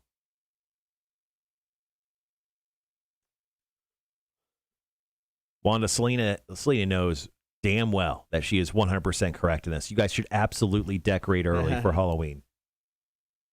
Yeah, I think I'm going to wait. So I'm going to be out of town this weekend. I think once I come back, I was just telling my wife, I'm like, we need to, because we keep all of our Halloween stuff in like a big, like those plastic bins. Yeah. So we keep all of it kind of stuffed in there, and it's up in the attic. So I got to go up there into the hell that is my attic and pull it out. Do you guys utilize your attic space? This one we did in the old house that we were renting. This one's a little weirder because the majority of the space is where like our two of the parts of the air conditioning units are. Mm-hmm. So it takes up so much of the room, and then nothing's boarded over to where we can set a lot of stuff in. So we've got space up there, but it would take a little bit of work to make it more usable. Yeah. So it could be something we get to down the road. Right, have a good day, man. We'll see you tomorrow. See you, Rhett. I got about 1 minute. Yeah, I got a story for Tom Morello here about Tom Morello's new album.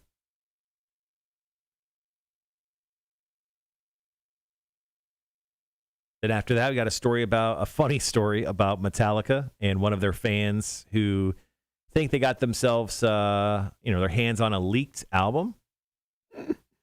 It's such a ridiculous story. It's funny. So funny. It's a good one. All right, got about 30 seconds. Chris, I'm guessing you do have Madden. I'm guessing that you have Madden, at least hopefully, at your house. If so, I'm coming over to play it.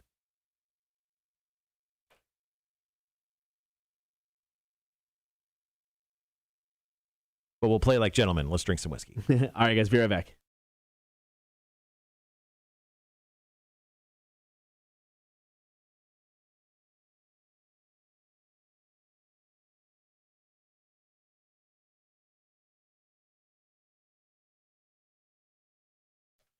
Good morning. Thank you for hanging out on air and on the stream this morning. Back over to Marshall for another story. Marshall's Music News. So Tom Morello has a brand new album called The Atlas Underground Fire, and it features a star-studded lineup of guest appearances. And he kind of explained recently in an interview about how Kanye West inspired the album and, of course, what fans can expect from it. So there was something that Tom Morello said where he said, I read an interview with Kanye West, who was bragging about the fact that he had recorded vocals for 2 of his albums on the voice memo on his iPhone. And I said, well, if it's good enough for vocals on a Kanye West record, maybe I can record guitar riffs into my phone. He goes, so I just bypassed all the microphones and set my phone on a chair, hit the red dot, and all of a sudden I started sending these riffs to engineers and producers all around the world, to Bruce Springsteen, to Eddie Vedder, to the guys from Bring Me the Horizon, Damian Marley, and created a global community of collaborators in the midst of a very, very, very stressful time because he did it over the pandemic last year. And of course, he said that was the genesis of the Atlas Underground Fire album. Now, other contributors on the album, Chris Stapleton from the countryside, right, and Mike Posner and Grandson from more of the alty rock side. So he's got quite the list of collaborators for this new album. I'm actually really interested in checking it out, and it is available right now. All right, we got one more story to go, and then we'll wrap up the show. Cotter and Marshall, Rock 106.1. Finally, Kanye West bringing some good stuff into the world. Inspiration for Tom Morello. It's crazy that that's where we are from a technological standpoint, that they can record stuff just on their phones. And all right, we got a record. Crazy. Yeah. All right, up next is the weirdest Metallica story, and then we'll take a wrap for the day. Currently, we're on commercials here at Rock 106.1.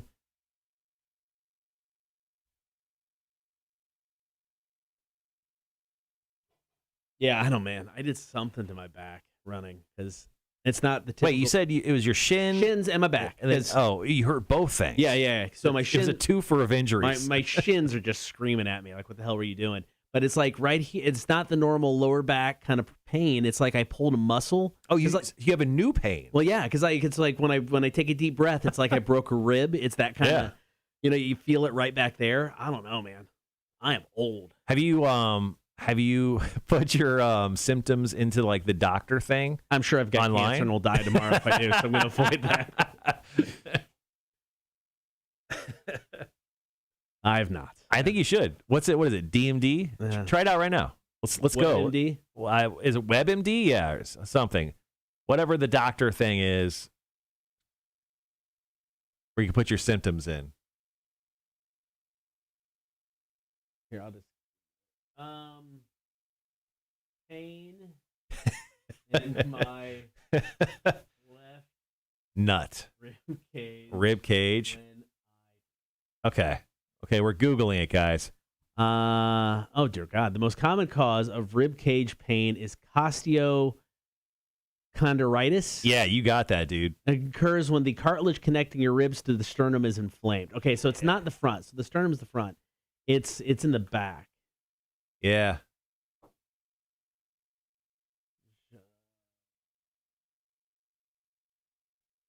Morning Liquid. We're trying to figure out what disease Cotter has.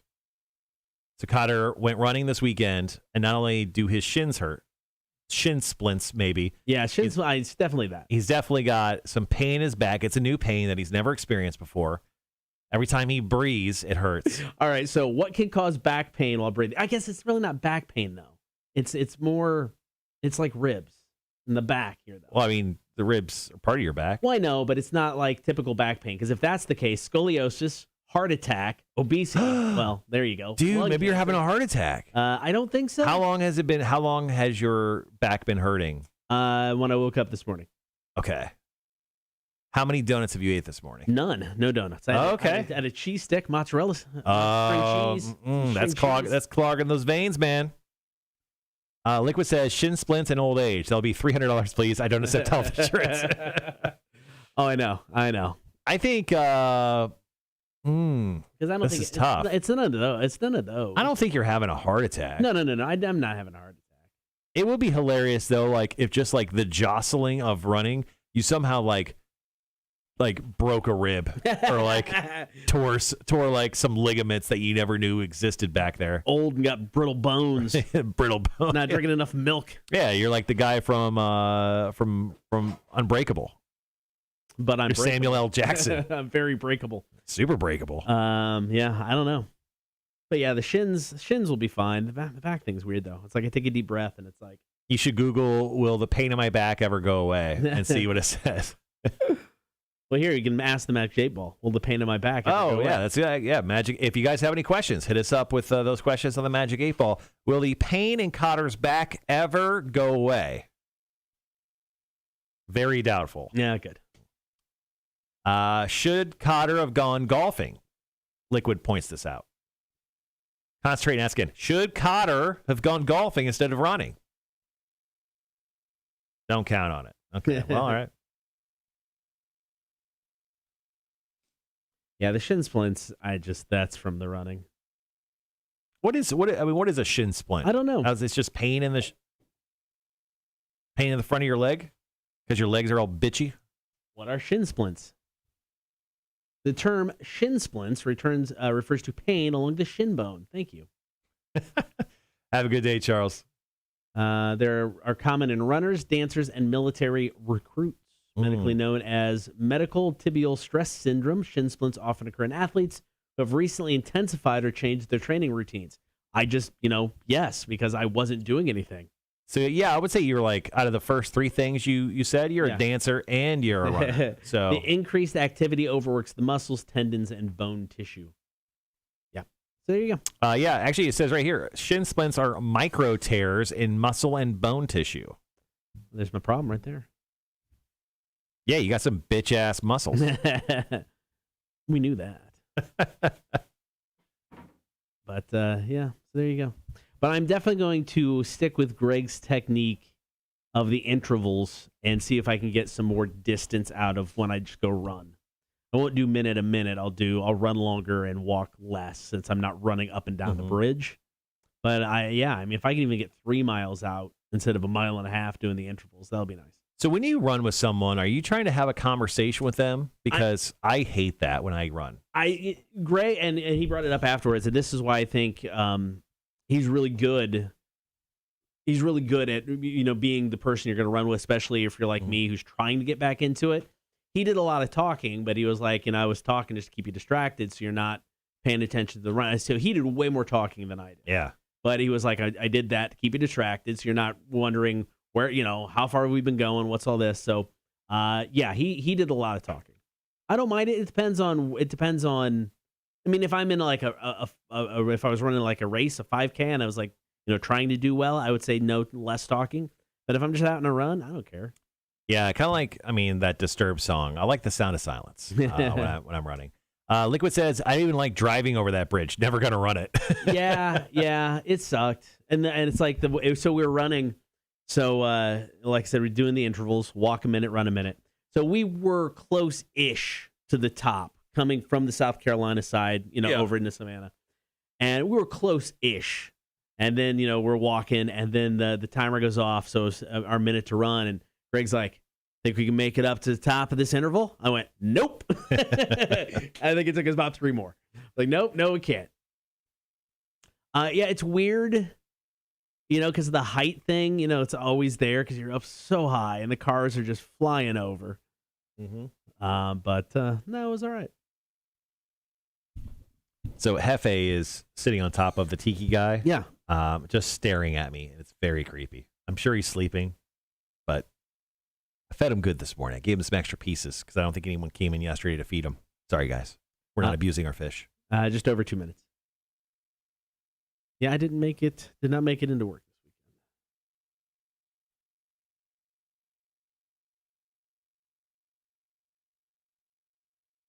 Yeah, I'll probably do another bridge run prior to the bridge run. Not something I'm, going to shoot for every week. But it was good. It was actually a nice run. It sucked at the end. Like any run does, but it wasn't bad. I think runs my favorite part about the run is when it ends. And the part where it starts sucking is probably within the first, I'll give it 3 minutes. After 3 minutes of running, the rest of it sucks. Yeah, I mean, especially now, trying to get back into it. And like I said, I don't mind it once, if I build up a little stamina and go out for a run, that I don't mind it all that much. But now in the beginning, it's one of those things. I pulled up and I got there, at 6, quarter after, whatever. And I'm like, oh, dear God, I'm going to go do this, aren't I? Greg says for your shins, do some light stretching, not to the point of pain. And while you're sitting around, point your toes and spell out the alphabet. Okay. Which is actually kind of funny. You actually think Cotter knows the alphabet. So there you go. For your back next run, I'll look more at your form. May have been leaning forward, which caused your back to ache. Or it's just my back, which sucks. Well, Greg may have had a chance to look at your back, but he was so far ahead of you most of the time. At that point, he should have just threw back like a leash. Just drug me. Yeah, just so you can keep up with him. Drug me. Don't drug him. Don't drag him. Don't drug him. Hey, I don't know. Maybe he's into it. Depends on how he's feeling, how frisky he's feeling on a Saturday. All right, guys, got about 15. Be right back.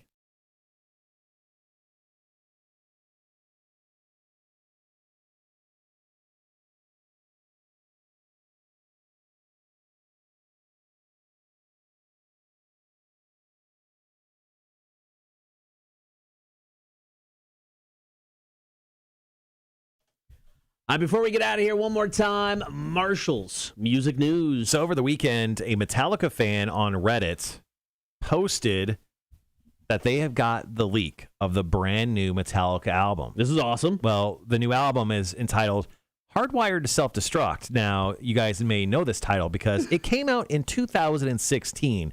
Now, no one knows if it's really a joke or if someone's just trolling, but this person seemed pretty matter of fact when it came to the fact that he honestly thought he had a leaked copy of the brand new Metallica album. And he actually threw down his thoughts on the album. I'll read them out to you. What do you think? He goes, my initial thoughts, being about 6 or 7 songs in, is that I like it. I don't think I can ever like a Metallica album the way the first 4 make you feel. But this already feels like the first album, post-Black album, that I may listen to a few times and come back to. I'm definitely enjoying James's voice more than I have in a long time. I think the heavy crunch of Dream No More will do well in concert. And then he went on to say, I did a quick search and I didn't see any posts mentioning the leak because there wasn't one. And he goes, also, I didn't see anything in the rules about people being aware of a leak or posting about it. So I'm just throwing this out there so everyone can know that the new album from Metallica, which came out 6 years ago, is very, very good. So this guy, maybe it's something that maybe he was having a bad day. And maybe it's something that he had in his drafts. He didn't mean to post. Maybe it was from back 6 years ago, and then maybe it went up. But very funny stuff. A Metallica fan thought an album that's been out for 6 years had been somehow leaked to specifically him. Was he in a coma for the past 6 years, maybe? I don't know. Maybe he's just taking a lot of drugs and he's finally getting back into Metallica. I'm not for sure, but some funny Reddit nonsense happening over the weekend. All right, coming up on the show tomorrow, Marshall's going to get quizzed in the face. Going to be joined in studio by Lauren Wolverton from Connect Savannah. She will explain The Bachelor in Paradise. Ooh, it's a sexy one. Back tonight. Don't have to go down to host trivia. So I can just watch straight up. I think I'm going to watch a little Bachelor in Paradise tonight, ABC. All right, guys. We'll talk to you tomorrow at 6 o'clock. Thank you for hanging out. We appreciate it as always. Cotter and Marshall Show, Rock 106.1. Chris says he can commiserate with your shin splints right now. I think he went hiking this weekend. All right, guys. That's it. That's the show for today. Thank you so much for hanging out. Once again, we are going to be back 6 a.m. tomorrow. Explain The Bachelor, quiz in the face, all sorts of other good stuff. So we'll see you then. See you guys. Peace.